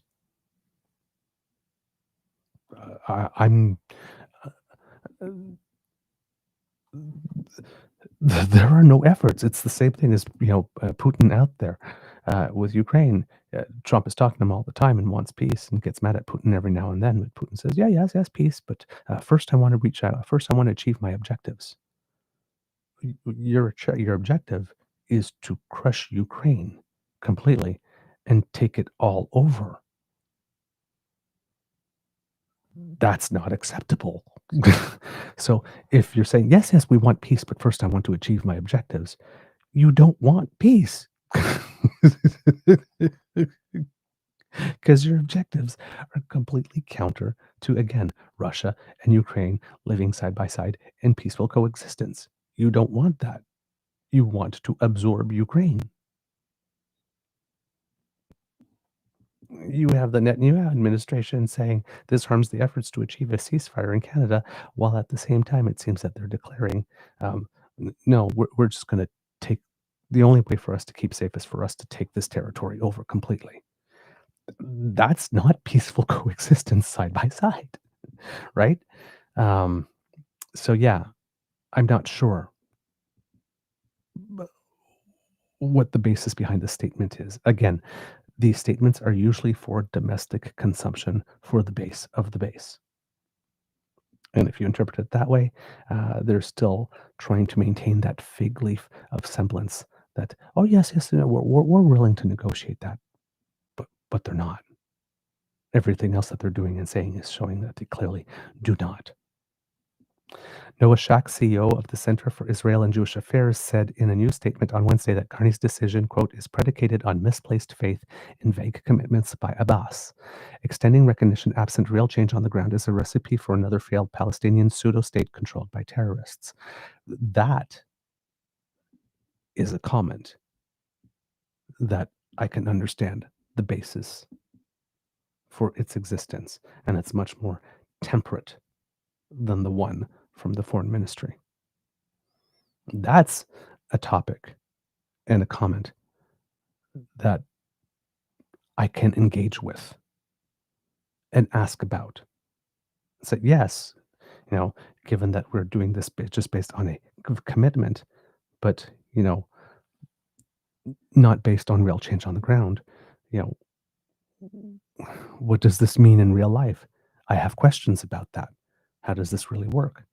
That's a legitimate avenue to go and discuss. Well, legitimate's the wrong word here. That's a plausible statement that allows an opening for further discussion, an exploration of concerns that's not being sent into hyperbole. Because you're seeking to reward Hamas. Nobody's seeking to reward Hamas. It's like if you open with that, that's just bad faith. But does recognizing the Palestinian state based on a commitment, but with any real change on the ground, a recipe for success or not? That's a question that you can get into and that you can explore. So I like this position here where you're asking a question to which everybody can say, you know what, that's a damn good question. Let's explore that. Let's unpack that. More than 100 advocacy groups have been warning of hunger spreading in Gaza as the ceasefire negotiations stall. Israel, which controls all supplies entering Gaza, denies it is responsible for food shortages. Then who is, if not you? If you control all the supplies entering, how can anybody else but you be responsible if not enough is entering? Again, it's just, I don't understand the positions here. Carney was asked how likely it is that elections could be held given the ongoing humanitarian crisis in Gaza and the heightened tensions in the region overall. Quote, much has to happen in order for a democratic, viable state to be established in Palestine. We fully recognize that. We're committed to help work as part of that process, but I'm not in any way or shape minimizing the scale of that task, and hence those commitments of some money in order to be able to help bring that along from the Canadian government. Carney was joined by Foreign Affairs Minister Anita Anand, who announced $10 million to accelerate reform and capacity building for the Palestinian Authority earlier this week. Anand's announcement was made at a major UN conference convened by France and Saudi Arabia to find ways to preserve the two-state solution. The Conservative Party said in a statement that it supports a two-state solution, but also said Carney's decision is a, quote, reward for Hamas. So basically, the Conservative Party of Canada are taking the talking points from the Israeli Foreign Ministry and just basically repeating them. Quote, a unilateral declaration of Palestinian statehood without peace negotiations or renunciation of violence destroys the path to a lasting two-state solution. Worse, it legitimizes terrorism by handing political rewards to a group that rules Gaza through fear, oppression, and brutality. Now, you see in that statement, had they stopped after the first sentence, a unilateral declaration of Palestinian statehood without peace negotiations or renunciation of violence destroys the path to a lasting two-state solution, that's something somebody can work with. But worse, it legitimizes terrorism? No. No. Nobody's seeking to do that. And that's where the conservatives lose me. They always take it that extra step. Nobody wants to legitimize terrorism. If we can't start with that as a fundamental principle that everybody agrees on before we enter into this conversation, what is being proposed is a bad faith conversation. That's that same thing that with Shawn Feutch saying. It was like, oh, so you're opposed to people praying and you're okay with it, people praying in the streets unless it's Shawn. It's like, no. I mean, personally, I don't recommend praying in the streets. You might get hit by traffic. But if we're talking about praying in public, I have no problem with anybody praying in public. Well, I've never seen anybody but Christians pray in public, so I guess that's what you mean. Well, I've been to a Blue Mountain ski hill, and I've seen a bunch of Muslims bring out their prayer mats and pray there. Nobody batted an eyelash. Some people looked, upon it with a little bit of curiosity. It's like, oh, look. It's like, just because you have never seen people who are not Christian pray in public doesn't mean it didn't happen. It just means you weren't there when it did. And if your starting premise is that only Christians are persecuted for praying in the streets, my guess is that you're probably nowhere near around people of other faiths, particularly at a time when they pray. So how would you know? Right? It's an invitation to a bad faith discussion. Right? Nobody has problems with this guy praying. We have a problem with what he's preaching. If he was just gathering a whole bunch of people and saying, hey, let's go to this public park and pray, and all they did was pray, and not pray for terrible things to happen to people or for people to be excluded from having rights, but just pray, like most people who do pray, nobody would have an issue. Also, if you filed applications to get permits for public events, which has nothing to do with praying, that would also help. But hey, when you're nailing yourself to a cross, who cares about details, right? So yeah, these types of statements from the Conservative Party of Canada are just an invitation to a bad faith discussion. Because if you start with the principle that there's any political party in Canada, I guess at least of the major ones, that wants to embolden or encourage or legitimize terrorism, as far as I'm concerned, I'm sorry. Jan, click goodbye. You've excluded yourself from the conversation. NDP MP Heather McPherson said she welcomed Carney's decision, but said it should have been made sooner. Oh, not fast enough. Oh, God. She also called on Canada to do more to end the humanitarian crisis in Canada. Quote, it should not have taken the Liberals this long to make this decision, and it should not take until September to implement it, McPherson wrote in a statement. Again, this Heather McPherson person seems to be like someone who is going to throw her hat in the race for the NDP leadership. As far as I'm concerned, she shouldn't bother. Every time I see a statement from her, particularly on this issue, she just shows that she's not serious.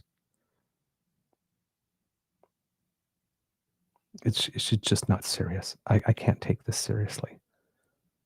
You should have done it faster, and it shouldn't take this long to do it. Thanks for your help. Quote, the Liberals should recognize the state of Palestine today while also taking the political action necessary to end Canada's complicity in this genocide. In the past week, a number of Liberal MPs have called on Canada to follow France's lead. Toronto MP Salma Saeed and Montreal MP Samir Souberi said in social media posts that Canada must join France in announcing its recognition of a state for the Palestinian people. Faris Al-Soud, who represents the Toronto area riding of Mississauga Centre, said on social media that justice for Palestinian people, quote, demands recognition. Last fall, dozens of MPs from the Liberals, NDP, Bloc Québécois, and Green Party joined an international call for the recognition of a Palestinian state. You'll see that all parties, MPs from all parties, joined that call, except MPs from the Conservative Party of Canada. So they have their political decision, strategic or values-based, is 100% pro Netanyahu, pro-Israel, and nothing else is being considered. Every other party has MPs that see that it's time for some movement on this. And you can expect that the conservatives are going to hammer this and hammer this and hammer this and hammer this distinction to try to turn people away. And again, in Canada, if we're talking about pure real politic here, there are more Muslim Canadians than there are Jewish Canadians in sheer numbers. There just are. So the conservatives here are playing very hard to a smaller base that they want to capture. And if we're talking about young Canadians, as we showed in some previous polling here, a lot of support for the recognition of Palestine and for condemnation of Israel happens to be coming from younger Canadians.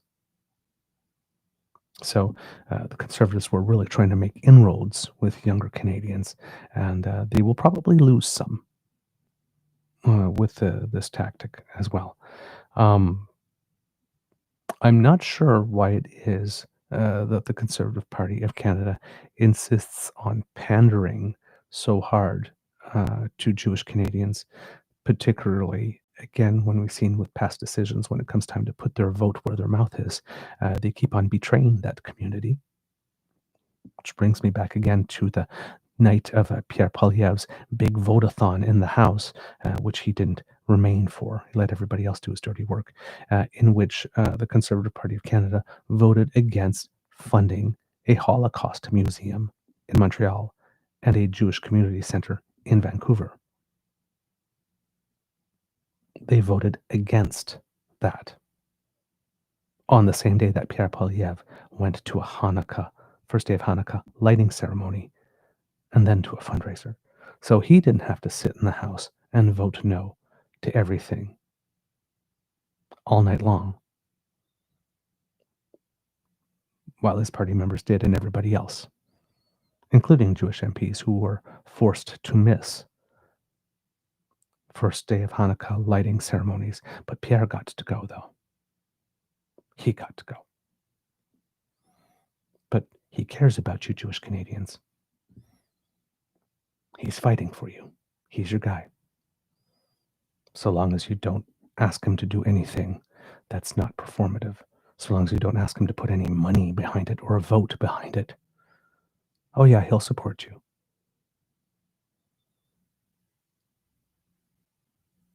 Hopefully, I guess he's hoping you'll send donations for that support.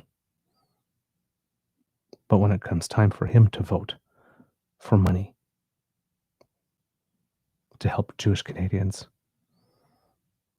or to build something, again, like a Jewish community center, he disappears. He's not there. He votes no.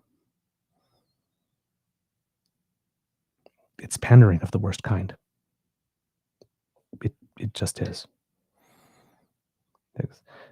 I understand that Pierre Poilievre is saying things that a lot of Jewish Canadians want to hear. Because in all of this, we cannot lose sight of the fact, right, that October 7th did happen. There's a lot of people in this country who are of Jewish faith, who have friends and family and relatives over there, and are afraid. I have a friend that was in Israel for her birthright visit when the latest skirmish between Iran and Israel happened. She had to go to a bomb shelter. I'm sure she was very scared. I'm sure her parents and family here at home in Canada were very frightened and very concerned. There are things happening in Canada, right? Incidents at schools and synagogues and stuff. Incidents of increased anti-Semitism and acts of hate happening here that should not be happening. We should not be treating each other more poorly over here because there is stuff going on over there. But that is happening. It's a real thing. And we are a pluralistic nation. We have to make sure that we are taking care of all people and taking into the considerations the concerns, real concerns of all people. The Conservative Party of Canada doesn't seem to want to do that at this particular moment. They don't want to consider everyone. They've clearly picked a side.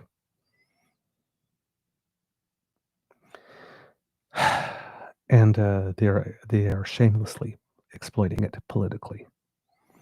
And that can't be to the benefit of the whole of Canadian society. There's just no way it could be. If you think the protests in the streets are bad now, if you don't like the protests, if you happen to lean more conservative, and they annoy you, and you want people deported, or you keep on bringing them up anytime someone else protests of either another religion or race, whenever Indigenous decide to block a street or a railway, say, oh yeah, it's okay for them to do it, but it's not okay for us, right? Comparing them to the convoy, for example.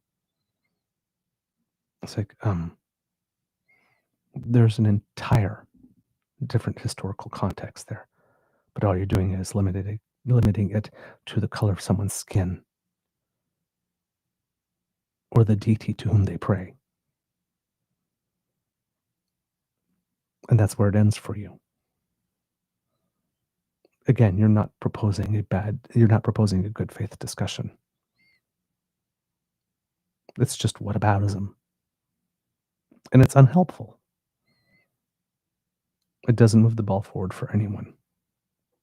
And it doesn't show concern for anyone who's actually being affected by what's going on. All it does is you putting yourself at the center of things. I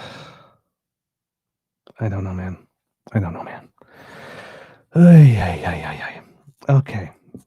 Kids and Cubs. A couple of updates on some other stories before we go forward for the rest of the day. At the World Aquatics Swimming Championships, 2 more medals for Canada. The first one comes from our medley relay team, mixed medley relay team, I should say, who earned a bronze medal. So that was our 5th medal in Singapore. Kylie Mass, Oliver Dawson, Joshua Luendo, and Taylor Ruck combined for the 4 times 100 meter medley relay and took bronze place, finishing in 3 minutes 40.9 seconds, just ahead of the Netherlands. And that was a bit of a surprise medal for Team Canada, but a good one. And according to Devin Haru, a much needed one because we've been having a bit of tough time with the relays. So this win is great. And for Oliver Dawson, it's really great because it's his first ever World Championship medal. So congratulations to him. And then, of course, if you remember the Olympics, there was a Frenchman, Léon Marchand, who was the male star of the swimming competition. Summer McIntosh was the female star, but he set a new world record in the men's 200 fly semifinal. So that's good for him. And apparently there was a 400 meter race as well. The men's 400 meter race where the difference between gold and silver, I think, was like 2/100ths of a second. It was a really exciting race. But today, just before we went on the air, Summer McIntosh has now made it 3 for 3, winning her gold, I believe it is, in the 200 meter butterfly, which will make her mom very happy because I believe, if I remember correctly, her mom competed in the Los Angeles Olympics in 1984, and the 200 fly was her event specifically. So mother surpasses daughter here in terms of getting a world championship gold. So that's 3 for 3. I believe the next one on the list is the 800-meter race, and that will be a big one. I was talking to my physiotherapist yesterday, actually, because he's I have the good fortune of having a physiotherapist who happened to have been a member of the Canadian Olympic team in Barcelona in swimming. So whenever there's some swimming going on, we get to chat a bit. And I had competed a little bit at the masters level when I was younger. And the masters levels world championships will be going on in Singapore immediately after the actual world championships. So, I mean, masters level is still a big deal, even though it's not Olympic level.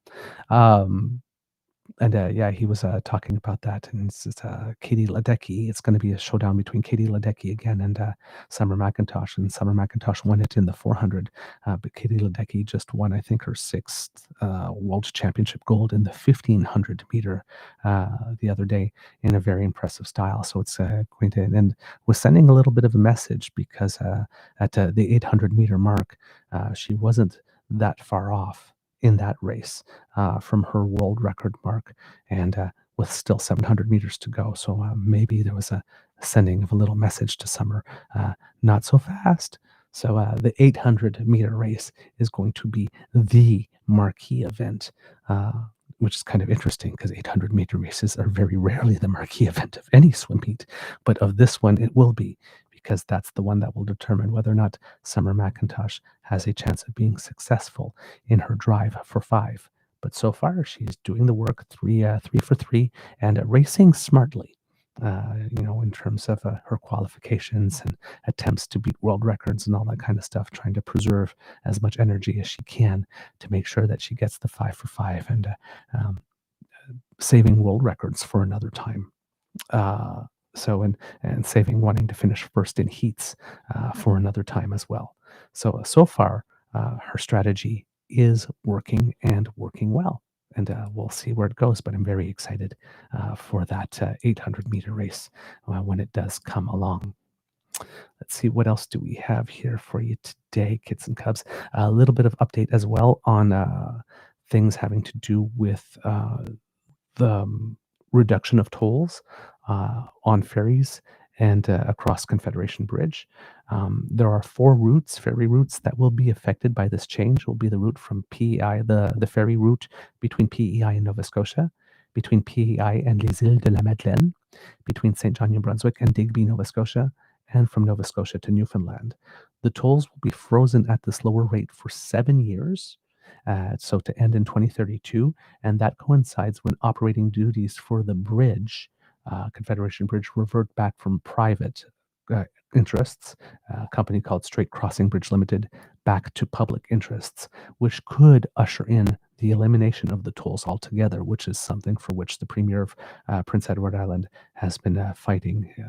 He's happy that it's being dropped from $50 to $20, but what he would really like to see is a total elimination of the tolls. The current reduction is estimated to cost about $100 million a year to the Treasury in order to be able to achieve that. Also, yesterday, both the U.S. Federal Reserve and the governors of the Bank of Canada had announced that they were standing pat on interest rates in the United States. There were 2 dissenters, which is the first time that has happened since 1993, and one of them, the dissenters, is viewed as someone that is highly touted to replace Jerome Powell and be nominated by Trump once his term ends. There was some other news from the United States about GDP for the second quarter being up Q2, so no recession officially, in that Q1 was down, and everybody was expecting that Q2 might also be down, and 2 consecutive quarters of contraction is an official recession. However, that puts economic growth in the United States at 1.2% for the year. So it's a lot of people are taking this 3% number and going, see, we're doing great. Well, no, not really. For the first half of the year, it's only 1.2, which is pretty low growth. And a lot of these numbers, you have to be careful because there's much disruption in them in terms of people buying a lot of things in order to get inventory stocked up prior to tariffs, and consumers making some big purchases earlier than they might have which spurs some economic activity to get ahead of tariffs before they are actually imposed. So these sort of overloading on inventory or buying things early in one quarter because they know what's coming in the next one creates some disruption in the numbers. So that you can't actually look at them as basically straightforward numbers in normal economic activity times. So it's you can't just go by the top line number. You have to dig in a little deeper to find out what it is, what it means. On trade, we mentioned that the United States, with us, the deadline is tomorrow, but has signed allegedly 2 other deals. Again, more announceables than there are deals with India and with Korea. So we'll see where that goes. 25% on India, I believe. Not sure what the amount is on Korea. But at the same time, Trump tacoed when it comes to China, announcing a 90-day truce. So again, we have no idea what will be here in the store for Canada, because a couple of days ago Trump said it's August 1st and it's August 1st and we're done pussyfooting around. That's what it's going to be, August 1st, and there'll be no negotiations, no take backsies and all that kind of stuff. And then we got a 90-day truce with China. So again, as consistent as Jello, kits and cubs. With all the registrations in for Battle River Crowfoot, it would appear that we have 214 candidates total for that race. That's going to be quite a night. But yesterday, when I was showing you clips from the debate, I forgot to show you one of the most important ones, which were their closing statements, in which Bonnie Critchley nailed, hit a home run. I can't believe I forgot to show it to you. I got to the last question, presented the answer, and then forgot totally about the closing statements. So kits and cubs, one day delayed, but for your viewing pleasure. And this will send us over the 2-hour mark a little bit, but that's okay, because it was my bad for not presenting it to you yesterday.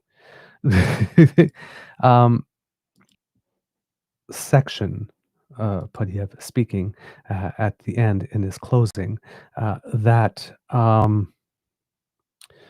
he used a lot of his first 2 minutes by trying to have like some type of mini stand-up comedy routine, thanking Damien Couric, thanking all these people, all this kind of stuff, but not really saying stuff about what mattered to the region and the people, and then got in late trying to rattle some things off. Some of these things are a little bit more local issues. Some of them are things that he's trying to make fit, like the EV mandate. Nobody's going to stop people from driving their cars, right? That's not a thing, right? There's nothing in the EV mandate that says that on this date, all of you who have cars who are gas powered have to surrender them. We're going to come at your door and we're going to come and collect them, and you can't drive them anymore, right? But he keeps on trying to frame it that way. So some of these things are not local issues. Some of the things are, when he's talking about, working to try to eliminate the tariffs on canola. That's particularly more of a local issue, or that prison guards in Drumheller, allegedly, according to him, are not safe, that they need to be kept more safe. Okay, those are a little more, but even if those issues did require national leadership, it doesn't mean that it has to be you. I'm just saying, and judging by that closing statement, you're not really abreast of the issues enough to talk about them more than just mentioning them passing in a rattled off list. Right? So my impression of his entire performance, and again I say performance, is that it was rather arrogant and entitled, and that it smacked of I don't care about you, and I don't really care about your issues because I can't speak to them. I find that he was unprepared. I find that he just decided to go there and wing it. There were other things about body language and behavior throughout all of it that didn't show he was there for any real serious purpose. he didn't comport himself, right, like everyone else there. Nobody else brought in buses of supporters. Nobody else were, shifting in their seat like he was, or rolling their eyes, or when people were saying things, or trying to crack jokes to the side to other people. I mean, there was some conversation side by side to candidates when other people were talking, but it was like, for him, he was there for the party. Well, that one has levels, actually. He was there for the party. He was basking in the adulation and the applause. But it was, I believe, as Catherine Swampy, who was the representative, I believe, from the NDP, somewhere during the debate highlighted what the audience was doing, and saying everywhere he goes, it's a circus, which got her boos, of course, from the members of the sorority of barking seals, or fraternity of barking seals that had showed up and decided that they were going to clap, and that got her booed by the same people who had brought in to clap. So, I don't think it was a good performance in any way, shape, or form. I don't believe that it sent the message. I'm really seriously here to represent you. I mean, I know I lost my seat, and I'm coming here a little bit tail between my legs. But, if you place your trust in me, I will work every day for you. And I've proven it by spending all the time since here and talking to people here and finding out about your concerns. And here's what I've learned from you. But that was another way he could go, but he didn't. It was just phoned in stock answers, trying to fit in a lot of stuff from his stump speech and just delivering it, and behaving like Bonnie Critchley said, like he's assuming that their support for him is assumed, that he doesn't have to earn it. It's lazy. It's lazy. And for a man that works hard, but at all the wrong things, as I keep on pointing out, this was lazy. Now, Kits and Cubs, we get to Bonnie Critchley and what it is that she had to say when she closed it off. And she found a very, very smart way of pointing out a certain fact. Bonnie. Ladies and gentlemen, my name is Bonnie Critchley. I just want to thank the Chamber of Commerce, our moderator, all the candidates for coming out and stepping up, and all of you folks for at least coming out and making some noise. What I would like to say is that this is our home, this is our riding, and while we're sitting back in the back, I believe it was Jonathan and Darcy and I were discussing a certain old folks' home that we all know, because we live here. Out of curiosity, who here can vote?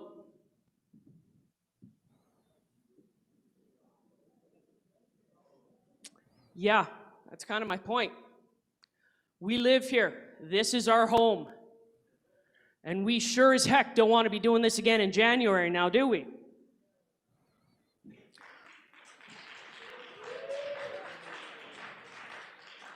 So I have no personal aspirations. I'll say it again. I've said it before, I'll say it again. I don't want to do this. I was enjoying my retirement from the military. But it is important to me that we have a voice in Parliament.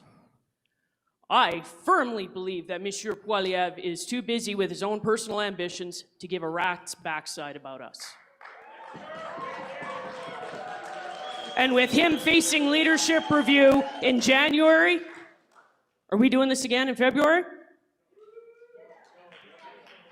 So, my name is Bonnie Critchley. I am not here for any personal aspirations. I am here for you. I am here for my neighbors. I am here for all of our communities. Together, we can make our mark on the map, and we can stand up for ourselves. Thank you, Bonnie. Jonathan. There you go, kids and cubs. Bonnie, oh my God, just nailed that closing. And again, compare and contrast to what Pierre did. Very elegantly, by asking that question, getting people to raise their hands. Based on some statements online from people who seem to, I can't ascertain because I didn't talk to them, but seem to have been in the room. Not all the hands in the audience went up. Not all the hands in the audience went up. And when they didn't, it kind of illustrated her point. You see the hands that are not up? That's where all the applause was coming from the boos. There's a lot of people in this audience that came to watch this debate who can't even vote here. Sorry, candidate forum, not a debate. Who can't even vote here. Why are you here? Why are you interfering with stuff that's going on in our home? And she did it so well that if you looked at the body language, you can see three of the other candidates around her. Mr. Abraham, who again has positions that are very outside the range of the ones espoused by this show. And then Jonathan, who she was talking about, who was the representative of the PBC, and Michael Harris on the other side of her, who was the Libertarian candidate. Libertarian candidate was actually banging on the desk with his hand at a couple of things that she said. Other people were nodding their heads like, yeah. And asking the question, are we doing this again in February? If Pyapelyev doesn't win or wins with a low enough margin that it costs him his leadership, are we doing this again in January? Let's do this just once. Don't vote Pierre. Your best way to make sure that we don't do this more than once is to not vote Pierre. Vote for someone from who lives there, who's going to speak about, as she says, quote, our home. Because this is not Pierre's home, which is the subtext here, because he doesn't live here. He doesn't know us. He's using us. And he's acting as if your vote is assumed.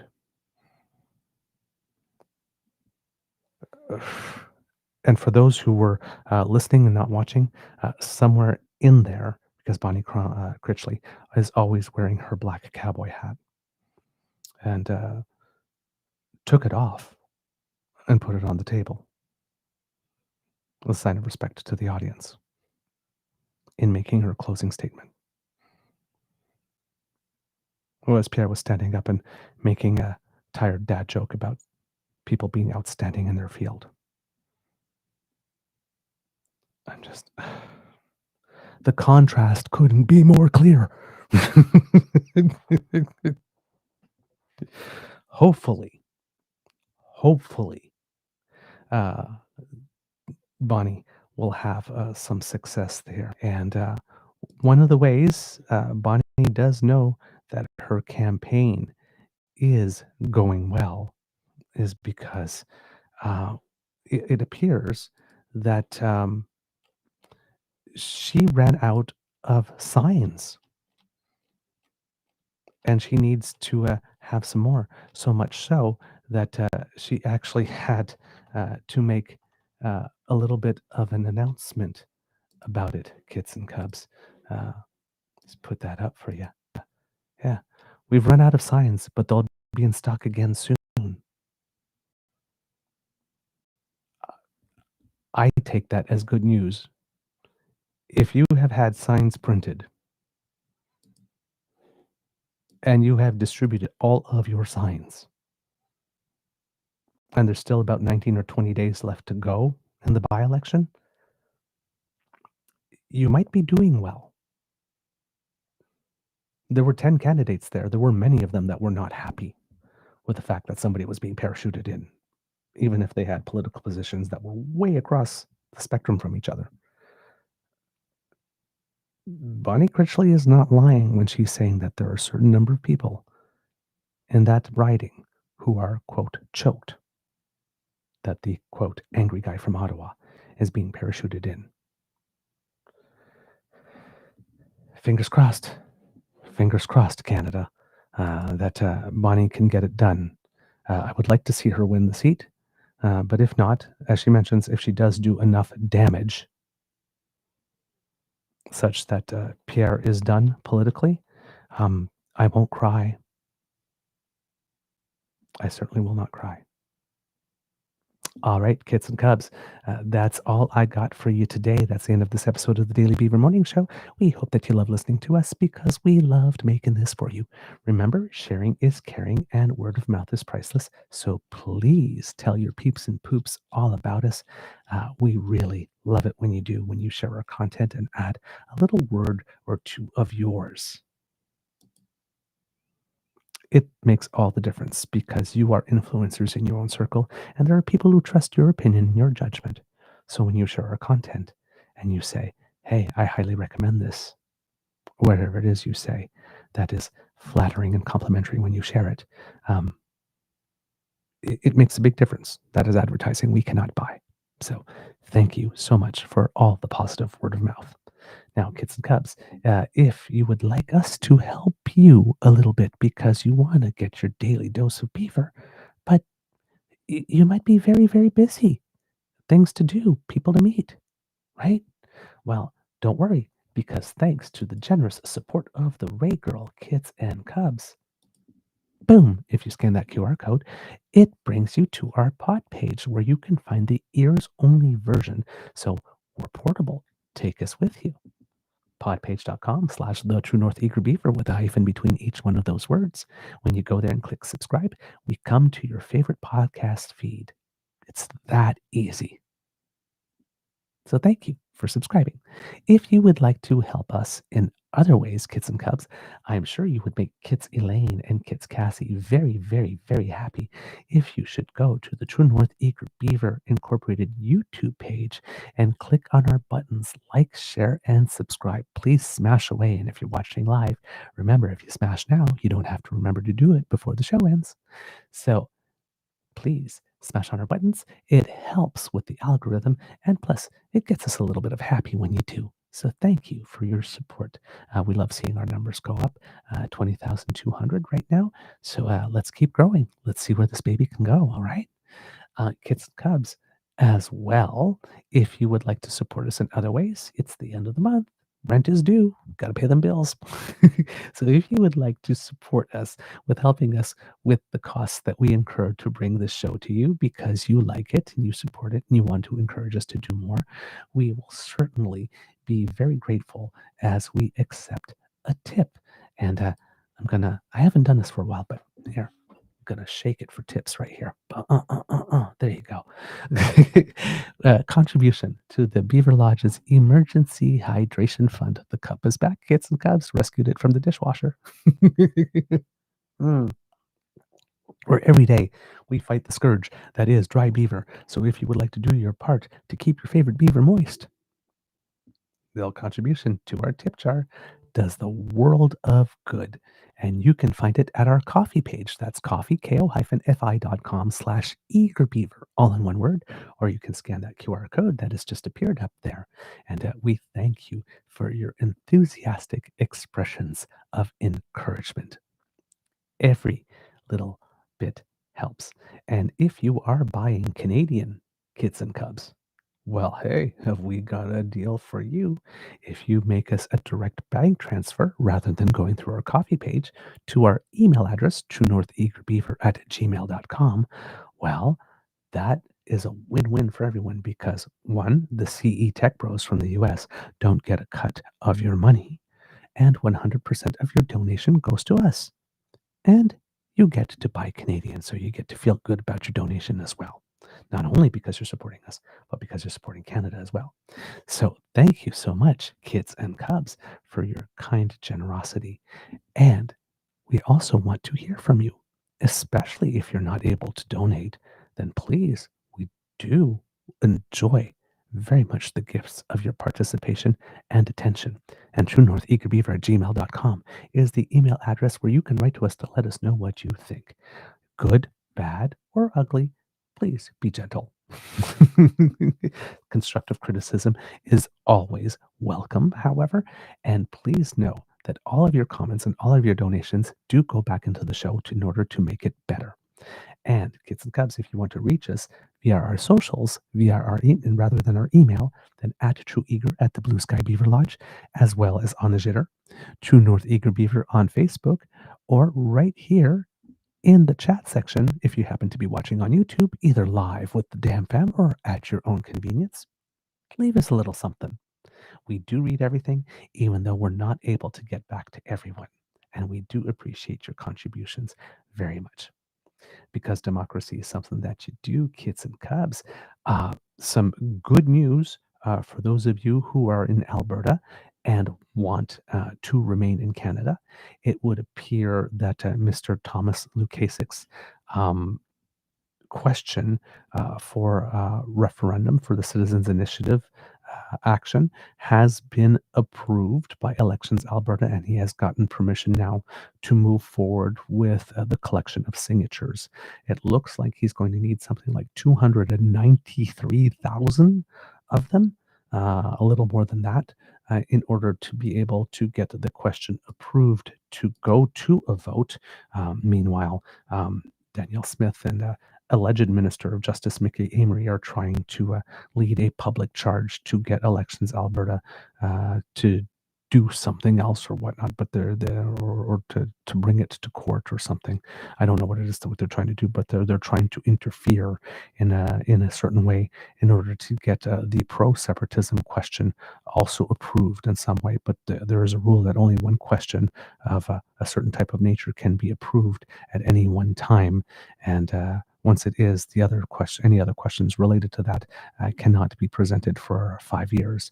So even though Danielle Smith says that she is not pro-separatism at all, seems to be leading a charge for the other question that asks, do we want to separate rather than do we want to stay united, to be able to be the one that is, or at least have a chance to be on the ballot when it's supposed to be first come, first serve.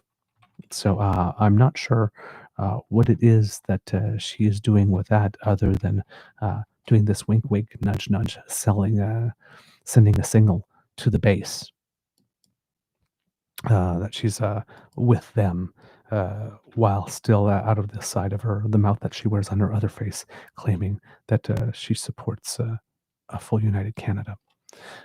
But signatures are available now. So if you go to www.forever-canadian.ca, and if you live in Alberta, you can put your name there to help volunteer donate and to help them collect signatures, because they're allowed to recruit agents that will go out and try to gather enough signatures. But I think there might be some legal things that you need to sign if you want to collect signatures as a canvasser and help that way, so that those signatures can be accepted. So there you go, and you can also click there to make a pledge to sign the petition. So I'm guessing that the petition isn't ready yet. But if you would go to that address, kits and cubs, and I am going to put it up here on the screen for you. Let's see if that works. It does work. Yay. Okay, so that's how Mr. Grizzly does it. Yay. I finally figured it out. So again, forever-canadian.ca if you live in Alberta, because unfortunately, it's because it's an Elections Alberta initiative, petition signatures and canvassers and all that kind of stuff from outside Alberta are probably not going to be accepted or being able to count towards the nearly 300,000 signature total. But I'm sure that in a population of 5 million Albertans, there are at least 300,000 of them, or 293. We'll probably need more than that, however, because I'm sure that Danielle Smith is going to do everything that she can to try to delegitimize a lot of these signatures to make it such that the referendum question doesn't get asked. So not only does Mr. Lukasik and Forever Canadian need about 290,000 to 300,000 signatures, but probably a whole lot more, because you're going to have to sign that petition in numbers too great to manipulate, because we know what kind of person Danielle Smith is. But I am sure that there are certainly 350,000 Albertans who love Canada enough to be able to put their name onto a petition saying, yeah, I would like, if there's going to be a referendum, that the question be on whether or not we stay together and not whether or not we break apart. So there will be more details about that. And of course, we have a gentleman's agreement with Mr. Lukasik to appear on our show when he has more things set up and more things to announce. But it seems that the movement has taken another step forward, and this is real. So it's time to get your pens and papers ready. And like I said, because democracy is something that you do make a pledge to sign the petition.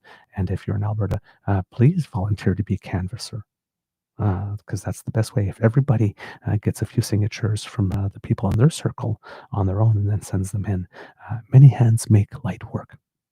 Let's put it that way. Kits and Cubs, words of wisdom. You know what? I think I just said it. Many hands make light work. So if there's anything out there for which you need help, do not be afraid to ask for help and ask for what you need. My beaver sweetie did, and that's why I'm helping him, making sure that his preparations for his trip will be taken care of, and he'll be able to leave with a well-rested mind. So if there's anything that you're working on and you just happen to need a little hand, ask for it. And if someone is asking you for a hand, if you can help, why not? Right? I like to live according to that. If I can help, I will, is usually my answer when people ask for help. All right, kids and cubs, it could be a tough world out there. So please be kind to and gentle with yourself.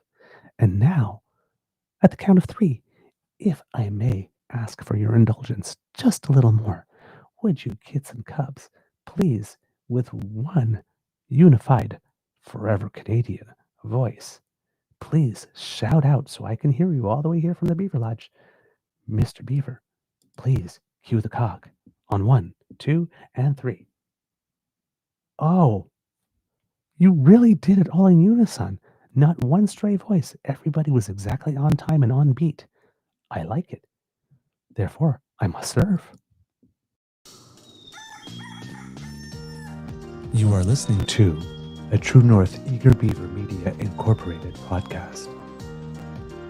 The True North Eager Beaver podcasts are proudly brought to you by our founding sponsors, the Misfit Mysteries from Corvid Moon Publishing, your source for science fiction, fantasy, and cozy mysteries featuring a broad diversity of characters, CanadianTarot.com, your uniquely Canadian online eclectic tarot community, and The Peppermaster, hot pepper sauces made from farm-fresh ingredients to thrill your taste buds and expand your mind. We are grateful to the Crier Media Network for its support, Pete Jarvis for our artwork, and Paul Joseph Something for our opening and closing sequence music.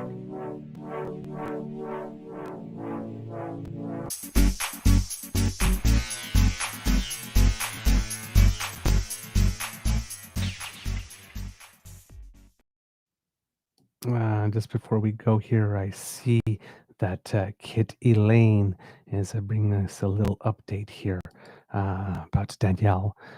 She has added stipulations that the signatures need to get witnessed, apparently. So, not sure if that's a legal thing or whether or not it's just a Danielle thing, trying to add another hurdle.